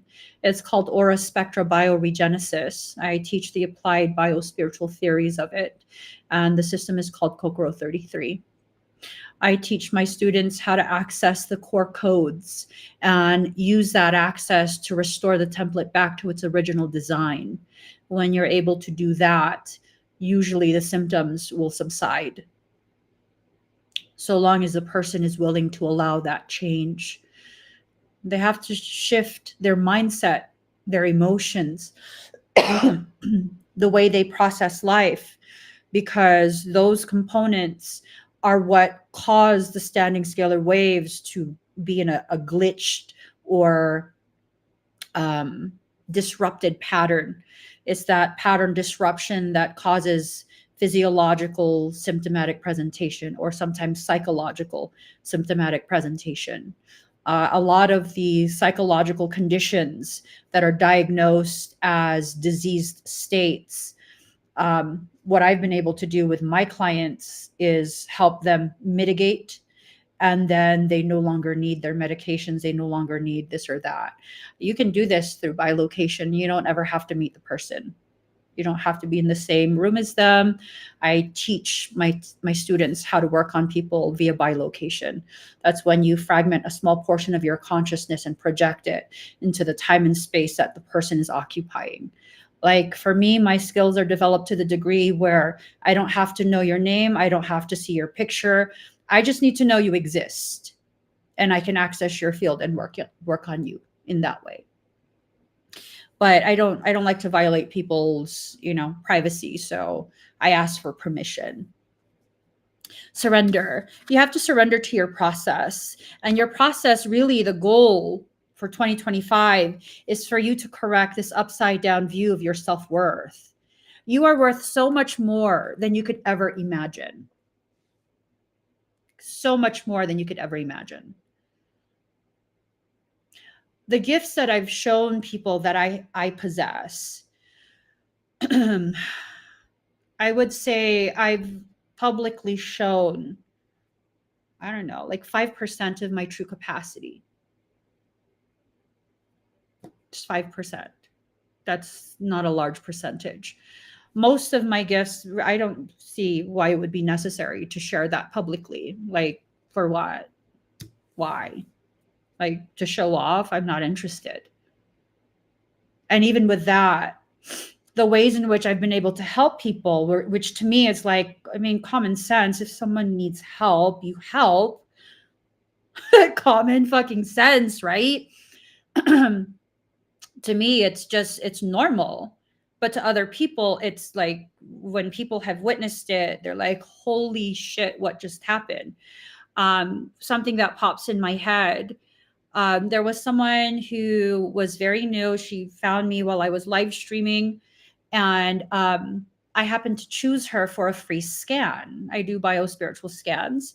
For those that are not familiar, my biospiritual scans are the equivalent. I can scan on the equivalent of an MRI, ultrasound, X-ray, CAT scan, even subatomic particle levels. It depends on what's necessary. And so I did a scan for her. When I'm doing free scans, what I'm doing is I'm seeking out whoever is the sickest. It's not like just to show you guys I can do something. It's whoever is the sickest is who I'll be drawn to. And hopefully the information that I share with them will help to alter the course of their condition. Like they can go to the doctor and get the help that they need and stuff. So this particular person, I'm like, holy fucking shit. I don't know if I said it in the live stream, but I was like, she's going to die within the next 7 days.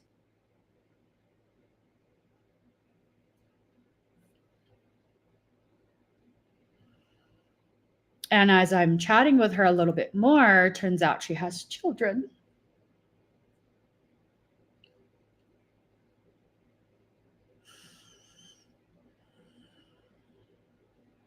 I'm a mom. I'm also a daughter. From a mother's perspective, I wouldn't want to leave my children in a state of devastation.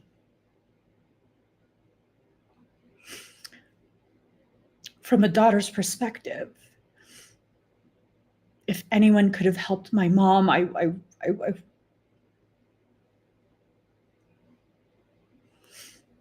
would have loved that. And so I gave her the information, and it was a very grave information. I don't know if I told her that I detected she would pass away of a massive ischemic event, a massive stroke. It, from the way the patterns were showing, it was looking as though it would be a catastrophic aneurysm, and she would just like, boom, gone. And I knew that it was because of depleted copper levels in her system. And so I was reading off symptoms because I like to be thorough. I was reading off symptoms of copper deficiency, and she had all of those symptoms, which confirmed my initial diagnostics. And then I made a decision.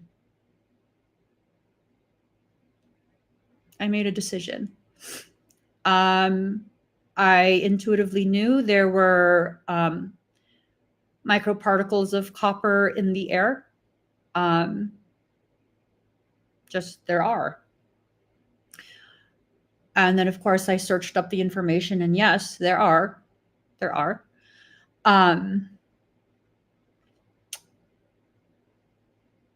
And so I programmed her morphogenetic template to draw copper to it. And she absorbed the copper dermally.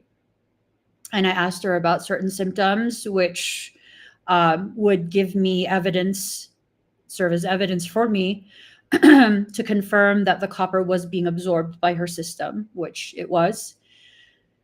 And she was just waiting for her insurance to kick in January 1st so that she'd be able to go see the doctor. That's why she couldn't see the doctor. So we, in doing that, replenishing her copper levels, I believe we bought her about 5-6 months worth of time. But I was very adamant she needs to make sure she sees her doctor right away, do all the appropriate lab diagnostics, give her the information for the appropriate types of supplementation that she needs. And last I checked, she had commented on one of the videos, and she had shared that not only is she feeling even better, I don't know if it was her friends, her family, or coworkers or something, they were also noticing that she's looking so much more rejuvenated and youthful. A lot of the ischemic events, cardiac events, aneurysms, things like that, they're very closely tied to depleted levels of copper. But also, you have to keep in mind that's a very delicate balance that must be kept, because when you throw things off balance, you have people recommending to others, like these blanket statements of everyone should be drinking from a copper vessel, everyone should take copper supplements. If you are supplementing with copper and you're not aware that you have a tumorous growth in your body, specifically in the breast, especially in the breast, copper can cause higher levels of copper can be very supportive of increased cardiovascular structure building that will feed that tumor. It will accelerate the growth of that tumor in your body. So, there are certain things that I just know. I don't fucking know why. I just know these things, and I can, if I'm aware you exist and I'm told to share it with you, I will share it with you. And that woman, that was all completely for free. That I knew she didn't have the money to pay. I could not leave a mother like that. I can't. I won't do that for everyone. But if my heart tells me I cannot leave you in this state, I will not leave you in that state. I don't give a shit if you can pay, not pay. Like, no, absolutely not. I will not leave you like that. So that's part of you stepping into your sovereignty, right? And some people might be like, well, how is that stepping into your sovereignty? Well, because of my history, it's this thing of like, if I do this for someone, then everyone after her is going to want it. Like, well, she got it free. Well, I'm at a point where it's like, you want it free? Too fucking bad. I'm not drawn to you like that. You think I'm going to feel bad? Do you think I'm going to feel embarrassed? No.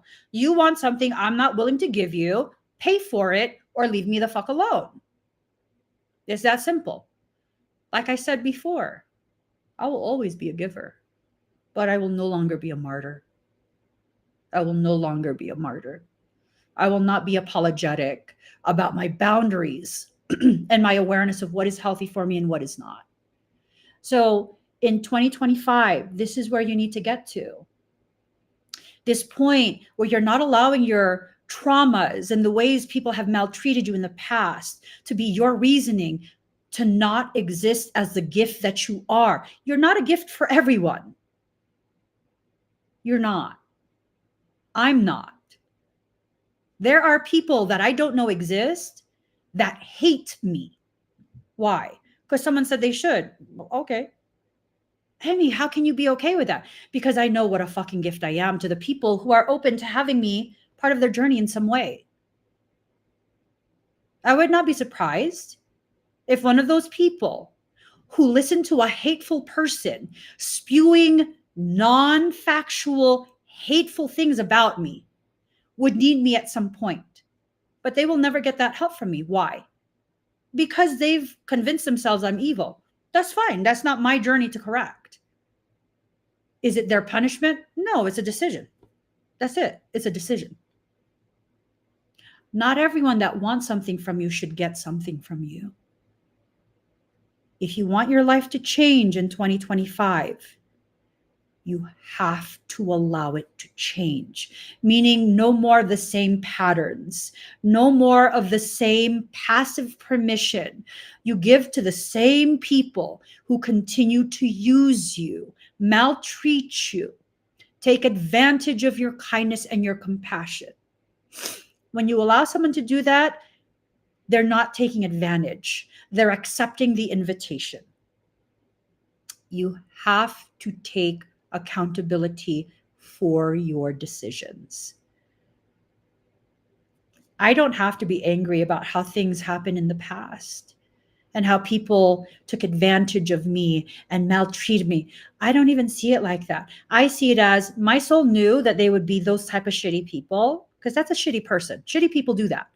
They would be that type of shitty people, and my soul drew them to me so I could have the opportunity to choose myself or to choose the same patterns. Those were nothing but amplified patterns of earlier life dynamics. Do I have to be angry at those people? No, they were used to show me how powerful I am based solely in what I will allow and what I will not allow. Now, will I let those people back in my life? Fuck no. Are you kidding me? They're shitty people. Do I have to be angry and feel like you used me? You took it? No, because I was like, no, I'll let you. Here, you can have it. It's okay. It's not a big deal, because that's the kind of person I am. I realize now I can still be that, but for people who have earned that type of love from me. Not everyone is worthy of that. Know your value, okay? Know your value. When people don't know your value, they'll treat you in whatever devalued way they see you. Case in point, I have one toxic sibling that I don't speak to. He's toxic as fuck. Anyways, so I was at his place. We were taking care of my sibling who was at the time dying. And as part of the way I was coping, I had purchased some really expensive crystals because what? Okay, what? And like people don't understand the quality of crystal that I purchase at times. It's ridiculous. Like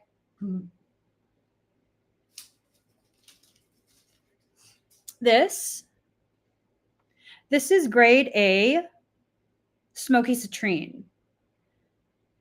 I can get this. Well, I think this retails for like $700. Don't look too hard. It's not for sale. So I had something similar to this that cost me several $100, and my toxic sibling saw it just resting somewhere off to the side. He knew it was my stuff. In his home, it's like marble floor. I think it was marble, some type of tile. I think it was a natural stone. And he takes my crystal and he starts tossing it into the air over the tile. And I saw him. And I was like, what the fuck are you doing? Yeah, I flipped out. And I snatched it from him. He's like, you're a fucking bitch. And I was like, you don't just fucking throw shit in the air and you don't even know what it's worth. He goes, I can easily get that for you. That's like, what, $20? I was like, try 500. And he goes, you pay that for a rock? I'm like, you fucking idiot. We are arguing at this point. We're arguing at this point. Like, don't touch my shit. Don't touch my shit. I don't give a shit if you know the value or not. Don't touch my shit. And yeah.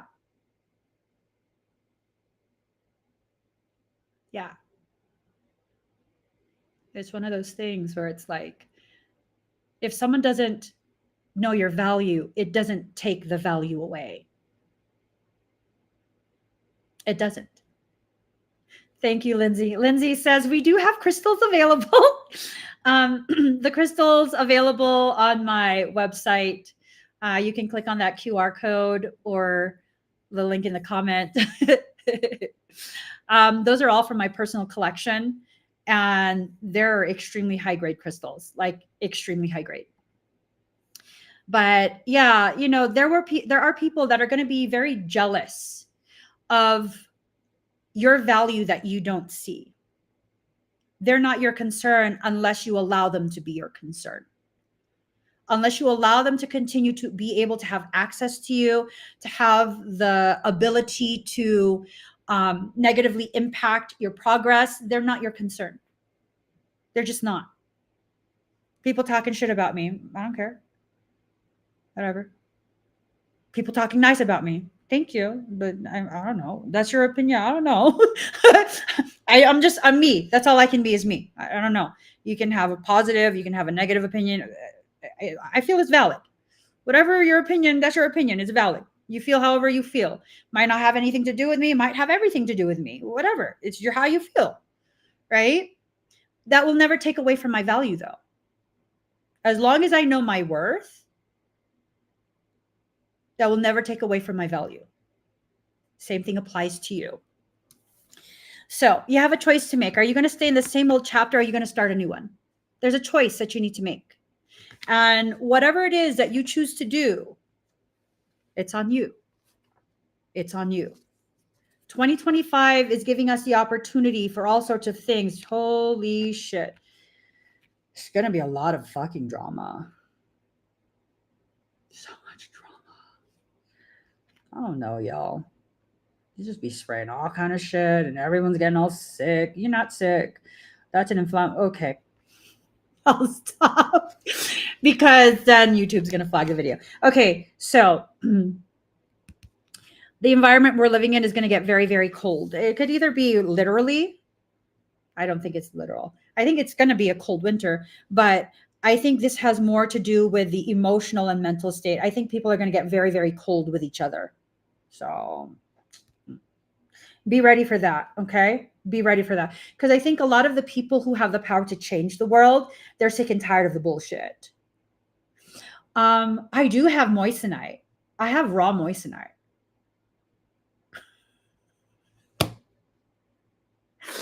You guys want to see the raw moissanite? Hold on. Let me finish this live stream. Okay. So things are going to get very frigid. I think for many people, a lot of your relationships, connections, friendships, things like that, they're going to change. Be ready. Okay. It's going to hurt for some because you thought they would carry through with you all the way through. I think for some, this is not for everyone. I think for some people, your view of your connection with specific individuals is not reciprocated. They don't feel for you what you feel for them. And it's not just on a romantic level. It feels like this is something on every single level. So it could be friendship, it could be family, it could be relatives, it could be romance. I don't know. But just kind of store it in the back of your head. So if this starts to play out, you can take a step back, calm the emotions, and let yourself know, like, okay, I get it. I get it. This is what she was talking about. This is how it applies to me. So, okay, don't try and look for it. Don't try and make it happen. No need for witch hunts. No, none of that. You'll know when it presents itself because you'll be like, I knew it. I knew it. This is what she was talking about. So preservation. There are things that are not going to be able to be preserved. There are things that we're needing to be allowed to kind of just crumble, and it's definitely going to crumble. Elisa, I'm not releasing the city and state for the location publicly to anyone publicly. You have to have it paid in full. When people do pay, I give them the information, and I also give them the suggestions of where to book their hotel room. So it's going to be in spring of 2025. And this is for everyone's safety because there's someone that looks like they smell like cheese that doesn't need to have any of the info. Not you, Elisa. Yeah, I don't want to have any unexpected people arrive. And I like to play it extra careful, extra safe. Yeah. You see me, right? Sort of wisdom. You see what he did there? You saw that, right? Fortitude. Not everyone's going to have the capacity to get through this process. These are the people who are trying to preserve the current way of life. Like, it's going to change. And the more you try and continue to preserve that, you're going to deplete your energy and you're not going to be able to get through the most difficult parts of this process. This is a process that's going to affect everyone. I'm not talking about some cataclysmic, apocalyptic, mass extinction event. I'm talking about the shifting of the way the dynamics within societies and civilizations are needing to shift. Okay. So yeah. And as this really starts to grab hold of most people, there's going to be a huge, like, polarizing event.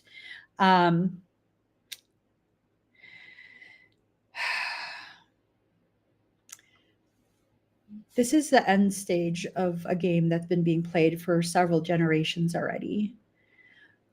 This end game that was initiated slightly before the initiation of the World Wars. This is the end portion of it. It has to do with the looking glass and what was seen when the looking glass was first acquired.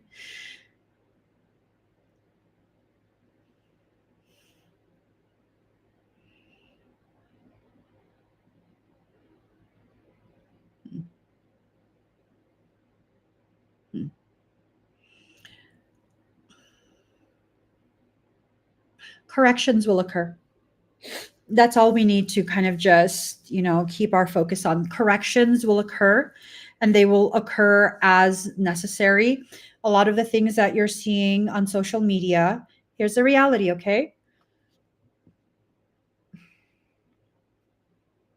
First, TikTok was initially allowed to become very popular to negatively impact the attention span that we all have, right?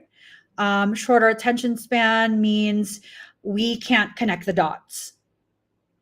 Except what ended up happening was it gave the ability for neurodivergents to connect with other neurodivergents. Neurodivergents are people who question. They can't accept the official storyline just as it is. So then it became something that was weaponized against the status quo. And if you guys think that the removal of TikTok is because it's such a powerful thing and it unifies us and this and that, TikTok has been infiltrated. It's a very powerful tool for Hegelian dialectic. A large percentage of the videos that you're seeing that are going viral and sharing this type of information that seems profound is part of an official storyline that's being seeded into us. All of these orbs and yada, yada, yada. They weren't calling them orbs. They were calling them something else. I'm just so not interested. Drones. Yeah.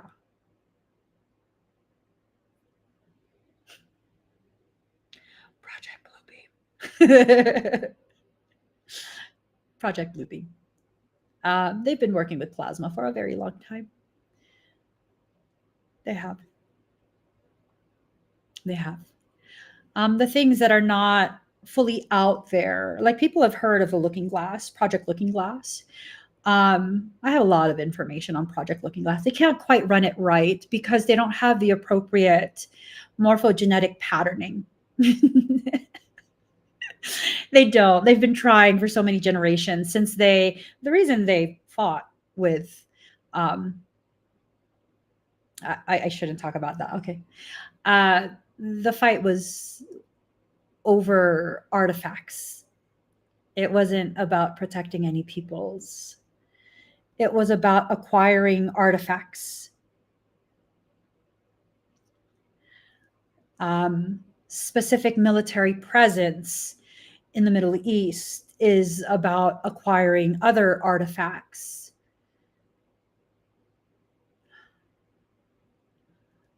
Is it the Aegean Sea? There's a small sea somewhere in the Middle East. For such a small sea, very, very small, why is there military presence from every major country there? It's a submerged Stargate.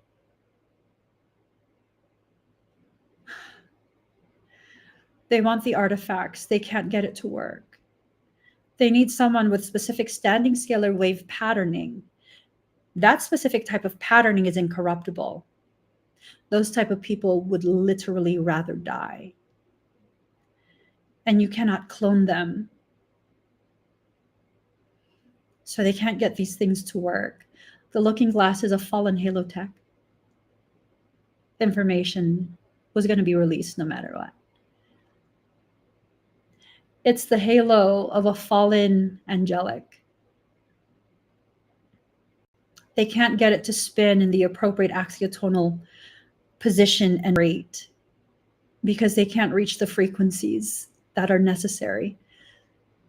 These are frequencies that extend beyond this time-space matrix we exist in. The planetary template cannot host it.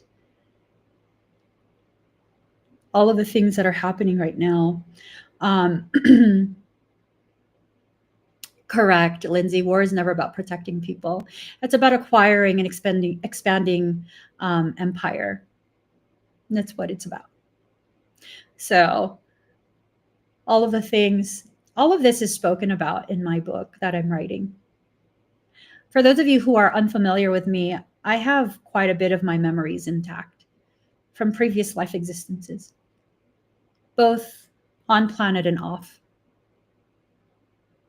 And all of these things come together. It comes from a singular nexus point that was forcibly initiated thousands of years ago, 40, 50,000, maybe even before that. Far before that. Far before that. Far before Atlantean times. Atlanteans are not what they're presented to be on social media. Not all Atlanteans are evil, but they were corrupted. They were corrupted. And so are the Akashic records. I tell the story of my soul in my book, and all of these things are shared. And it becomes very clear how everything became corrupted, how everything became convoluted, and why you need to seriously stop listening to other people. It wasn't their science. Their science was the final nail that did them in. The science was the final thing that did them in, but it was more of the corruption from Jehuti. He's also known as Tov. It was an attempt at a coup d'etat, a spiritual coup d'etat. And a lot of what happened after that, their entire morphogenetic template was corrupted, and they initiated a war that is still being fought till now. Our democracy and current civilization, it's Atlantean design. You notice how modern peoples have gone out of their way to persecute indigenous across all nations, all continents, all lands. The indigenous people are living in the way of Lemuria. They are Lemurian descendants. Why do you think they did all of that? Look at the history of the Black Hills and the Lakota people.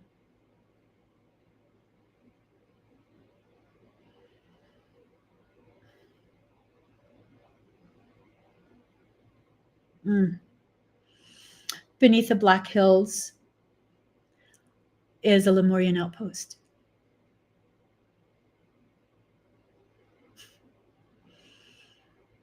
So they took the land and etched into some of the most sacred stone the faces of colonizers.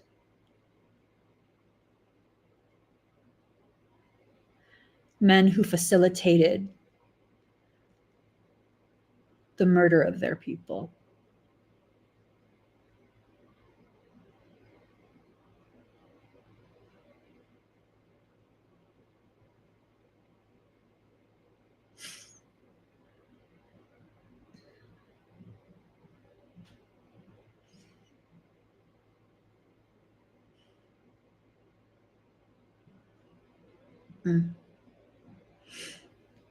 So space is being allowed for those who need to connect to become connected. And what they're trying to do in the first portions of 2025 is push us into a space of reactivity. Don't allow it. Things will happen that will encourage the very emotional, empathic people who are able to feel the suffering and the struggle of specific groups. Things will happen to encourage those people to have an outward display of rebellion. I'm talking about events in the streets and whatnot. Don't go.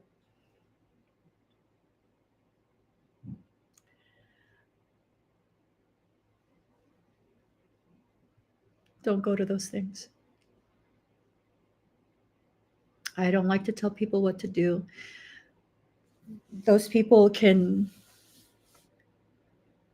use the language of those who are not heard, as said by Dr. Martin Luther King Jr. They can do that. I respect their decision. I ask all of you who are here to help usher in a new and different way to view the world and our ability to unify in our diversity, to not participate in that. Don't go.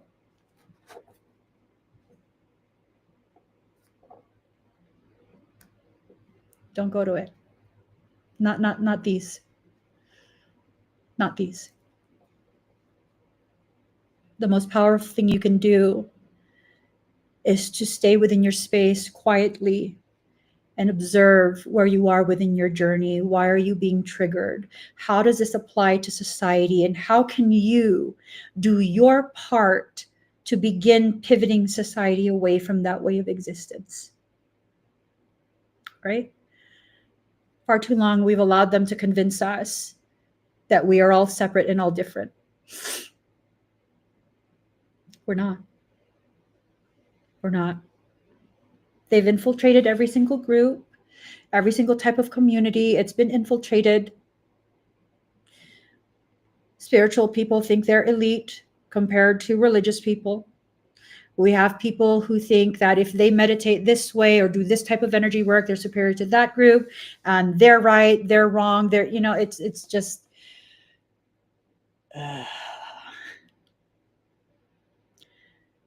At some point, you have to just exist as a change rather than waiting for it or wanting it, right? At some point, you just have to be the very thing you're looking for. And this is the best time to start. You start now before all of that cockamania stuff happens, because people are going to lose their cock-ass minds. They are. What's happening right now is they're trying to initiate another P word. You notice that whenever you go outside and stay outside for any prolonged period, you're coughing within a couple hours later that day. Your chest feels weird. You notice you have a cough that won't go away. But if you sit your ass at home and stay home and don't have any windows open, the cough starts to resolve. If you have that cough that won't go away, what color is your sputum? Is it clear? Is it nearly white? Or is it an actual infectious color? Yellow, green, brown? Look at the sky. Do you think those cloud patterns, do you think clouds form X's or asterisks or checkerboards in the sky?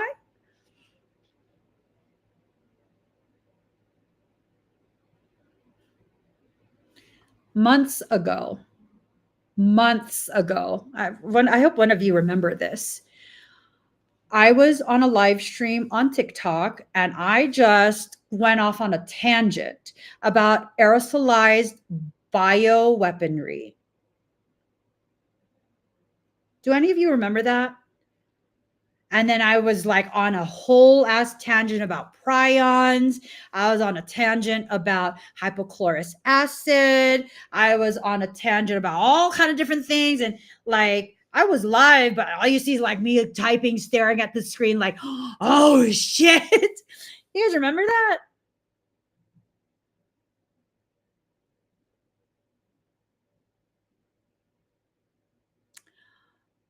I now have stopped leaving my house without an N95 mask on and a secondary mask on top.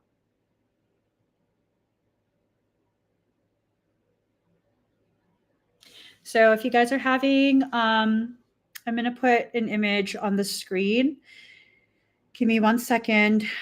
I am not a doctor. I'm not claiming to be a doctor or giving medical advice. I'm simply sharing a suggestion that you can discuss with your licensed medical provider. Should you feel it appropriate to speak to your licensed medical provider. So I want to show you guys this. I hope it shows on all platforms. I want to share this on the screen. If you have a cough that will not resolve, and it's been several weeks already, you ask your doctor for this. This is by prescription only, and it's a nebulizer treatment. Okay? Ipratropium bromide and albuterol sulfate inhalation solution. This is also known as Duo-Neb. Duo-Neb. That's what medical people call it. Let me put that. Duo-Neb. I'll put that on the screen. This is what they refer to it as. Okay. This can greatly help. Duo-Neb. Another thing that you guys should look into, if you go, it doesn't show it on TikTok, but it shows it everywhere else on all my other platforms. If you go to my Amazon favorites, Amazon shop on my TikTok bio link, you go to the link in my bio on TikTok, scroll all the way down, the Amazon shop. If you go to the Amazon favorites, you'll be able to see this product called Lymph Mover. Lymph Mover. And it's in the supplements or Healthy Home or something like that. It's in one of my lists. You need something that will help your lymphatic system to continue clearing out all of the cellular waste that's being created by the inhalation of aerosolized particles. So that's something that you could also do. For those that are on a very, very limited budget, ginger. You can create a ginger poultice. I'm not trying to say this to replace medical treatment. I absolutely 100% encourage you to speak to your doctor, get the appropriate testing and other things that you guys might need. Prednisone if you have asthma. You can talk to your doctor about 1 course of prednisone along with the Duo-Neb. That will really help to support your lungs. It could really help to support your lungs. All of this, you need a doctor's prescription. That's why I feel comfortable telling you guys this. This is to empower you as you have a conversation with your medical professional. Okay? And then something that you could do at home to kind of help facilitate even further is to go ahead and either make ginger broth, fresh ginger broth. Ginger is an expectorant and it's also an anti-inflammatory. Your bronchioles are inflamed. As long as they're inflamed, if other bacteria gets in there, viral stuff gets in there because it's inflamed, it's a very juicy in there, that's when you're going to begin to get that secondary infection, and you'll begin to experience things like pneumonia, bronchitis. That's when your sputum will change color into like yellows, greens, browns. Those are signs of infection. If it's white, it's inflammation. What can I do for 1 and 3-year-old? You have to be careful about implementing these things for a 1 and 3-year-old. With RSV, now I tell you, I'm not a doctor. Okay, I'm not a doctor.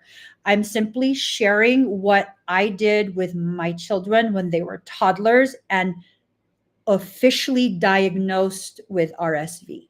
So I'm sharing a life story is all I'm doing. Years ago, my children were all diagnosed by the doctor with RSV because I had a newborn at the time. Everyone got checked and it was confirmed RSV. And what I did, which I don't know and I'm not telling you to do, I went ahead and I got a portable nebulizer and I put 3 drops of true colloidal silver. True colloidal silver. I did 3 drops along with their albuterol and a vial of sterile inhalation saline. And then I would give it to my kids on the same schedule that my doctor gave for the albuterol treatment. And then I also made them a tea of chamomile, raw apple cider vinegar, lemon juice, fresh lemon juice, and real honey. And I would have them drink that. And then I just ran the our humidifier all day, all night with several drops of thieves oil. It has to be real thieves oil. And the history behind thieves oil is that the thieves that were grave robbing during the Black Plague, the bubonic plague, they weren't getting sick. And when they finally got caught, the reason they weren't getting sick is because they had masks on, like those long masks. Those were like for like medical professionals. It looks kind of like a beak. And at the end of the beak, they had their cloth that had the oil blend in it. And so that was protecting their respiratory system. And I tried this on my mother when my toxic sibling kept sharing food with her and exposing her to germs because he was very, very sick. I didn't want her to get sick because she was bedbound. I ran that beside her bed. Literally everyone in the house got deathly ill except her. I absolutely believe in thieves oil now. And I'm not someone who's into woo-woo. People assume I am. I'm so not. I'm like, bullshit. I call bullshit. Essential oils, bull fucking shit. Now I'm like, absolutely thieves oil. Absolutely. I use thieves oil as hand sanitizer. I take maybe like 10 drops and I mix it with 90% isopropyl alcohol and about a tablespoon of MCT oil, coconut oil, so that it doesn't dry out my hands. And yeah, that's what I use. But for the kids, I do that for the kids. And then so I took my kids to get checked and they had RSV. It was confirmed. And they thought one of my kids was going to be hospitalized that night. They actually wanted me to go to the ER straight. And I asked the doctor how to tell if I need to go. And if I see any of these symptoms, I'm going to call 911. I'm not going to mess around. But I would like to go home and have my child comfortable as long as it's safe. So she told me the symptoms of respiratory distress, which is this part of your throat. I can't do it. It starts to suck in when they breathe, rib protraction or retraction when they breathe. Again, I'm not a doctor, so I'm not telling you what to look for, but she gave me all these things to look for. And I also had a pulse oximeter. So I'd put that on their finger and I would see what their oxygen saturation was at. He never had to go to the ER. He never exhibited any of those symptoms. She did set an appointment to check him again after 4 days. But she said, she knows for certain we're going to have to go to ER that night. She'll let me go home, but she's for sure he's going to have to go ER that night. So if we're still in the ER after the 4 days for the appointment, just call in and reschedule it. He didn't go to the ER. He didn't have to. On the fourth day, I think it was the fourth day, we went to his appointment. She listened to his lungs, and it's like he was never sick. And she was just floored. She was like, what did you do? His lungs are completely clear, because my kids have asthma. So if they get sick, that's when their asthma gets triggered, and it's really bad. Yeah, that's all I did. Just the 3 drops of silver, the albuterol. Oh, I also gave them grapefruit seed extract, olive leaf extract, and now I also give them a lysine. All of these things that I'm talking about, everything that I use for myself and my family, it's in my Amazon storefront. If you go to the link in my bio on TikTok, scroll all the way down, click on the Amazon favorites or Amazon storefront. Those are all the things that I use. All of the things that I use. So this time I was expecting that one of my kids might need to go to the ER. Nobody. They were good after a few days. We just did the protocol I'm telling you guys about with the duo neb, because they had some leftover from the last time they sprayed us like this. They had some leftover for that, and we just rested.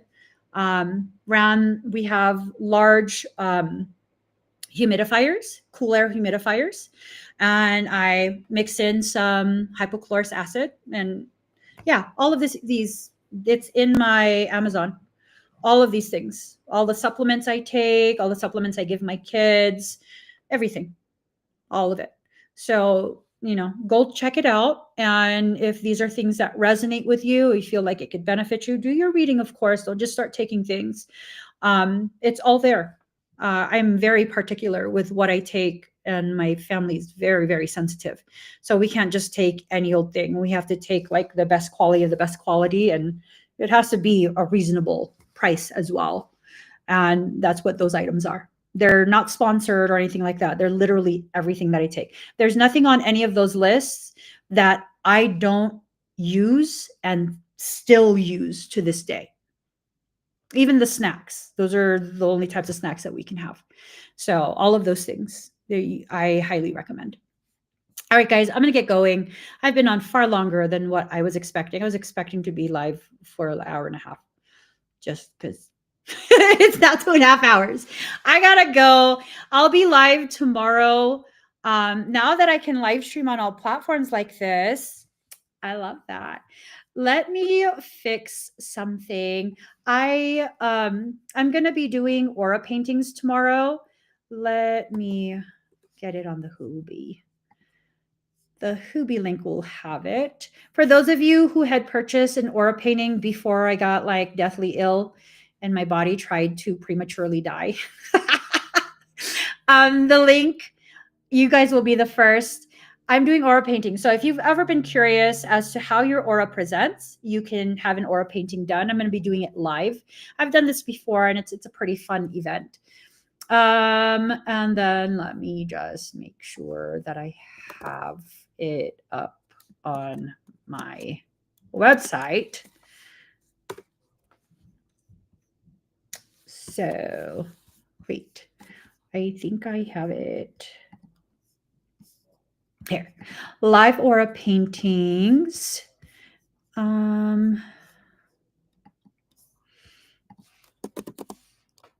Okay. Is it even? Okay. No, it's still up. Okay, perfect. So if you guys would like to partake in that, I'll be live tomorrow evening around 5:30 p.m. Pacific Standard Time. And I will see you guys then. I hope everyone feels better. If you're feeling sick or anything like that, please try and get as much rest. One of the things that I do have to tell you guys with a sickness, maybe I'll do a separate live stream and we'll just talk about that. That's what I'll do. I need to eat. I haven't eaten today. It's already almost 2. I need to eat now. I came live right after I showered. I need to eat. I'll go live again and we'll talk about the symptoms, because I have a very specific theory on what's happening. Very specific theory. And y'all, let me tell you. All right. So if you're not already following me on TikTok, please go ahead and follow me. If you're not following me on YouTube and all my other platforms, please go ahead and follow me. Just know you're not a follower. Everyone who follows me on social media, you are not a follower of mine. You are part of my community. Okay. There's no need for any separate whatever. Like there's no need for a secret group or anything like that. This is our community. This is our publicly visible community. If you'd like to be part of our congregation, I am a pastor. You can join our congregation here, Soul Sanctuary. This is where our church, we meet up and we talk about all kind of different things. We do it via video, audio, and chat. If you're shy, you don't want to go on video or audio, you can still be in the chat.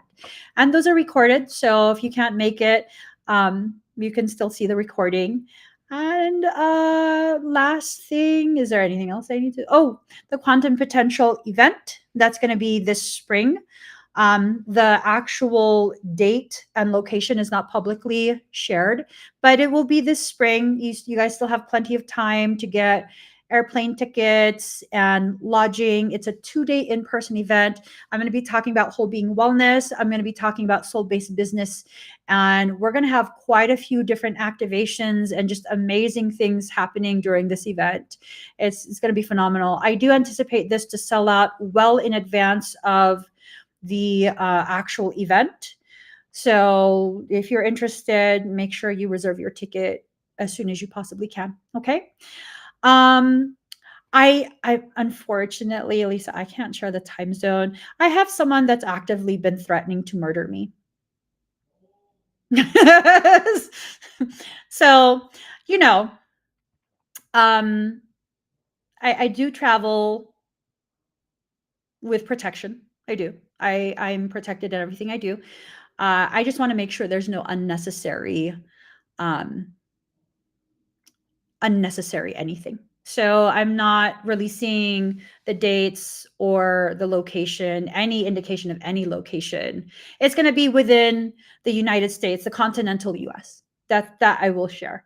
You will not need a passport as long as you're in the continental US. There's no need. It will be a domestic flight. Yeah. Absolutely. I will absolutely protect myself at all costs. At this point, I'm not playing. I will protect myself. And I just want to make sure that this is an amazing, amazing event. So I'm not releasing any of the information that doesn't need to be released. Once people do purchase the deposit, we give you enough information to be able to begin planning your trip. That, yes, as soon as you place that deposit. And I believe the box office will be closed in advance of the event. I do anticipate this event to sell out anyways. So yeah, it'll be closed, but there's still plenty of time to plan the trip. So I'm going to get going, guys. I hope you all have an amazing, amazing rest of your day. I'll come live again. No, I'm not going to come live again today. Let's be real. My throat is now feeling raw. I haven't talked this much in a couple weeks already. I'll be live tomorrow for the aura paintings. 5 p.m. Pacific Standard Time is when I'll start. For those of you who purchased already several weeks back, thank you for being so patient and understanding. You guys will be the first ones. And that link should still be open as I'm doing aura paintings tomorrow for those who decide they want to get one later on. Okay, so I'll see you guys again very soon. Bye, everyone.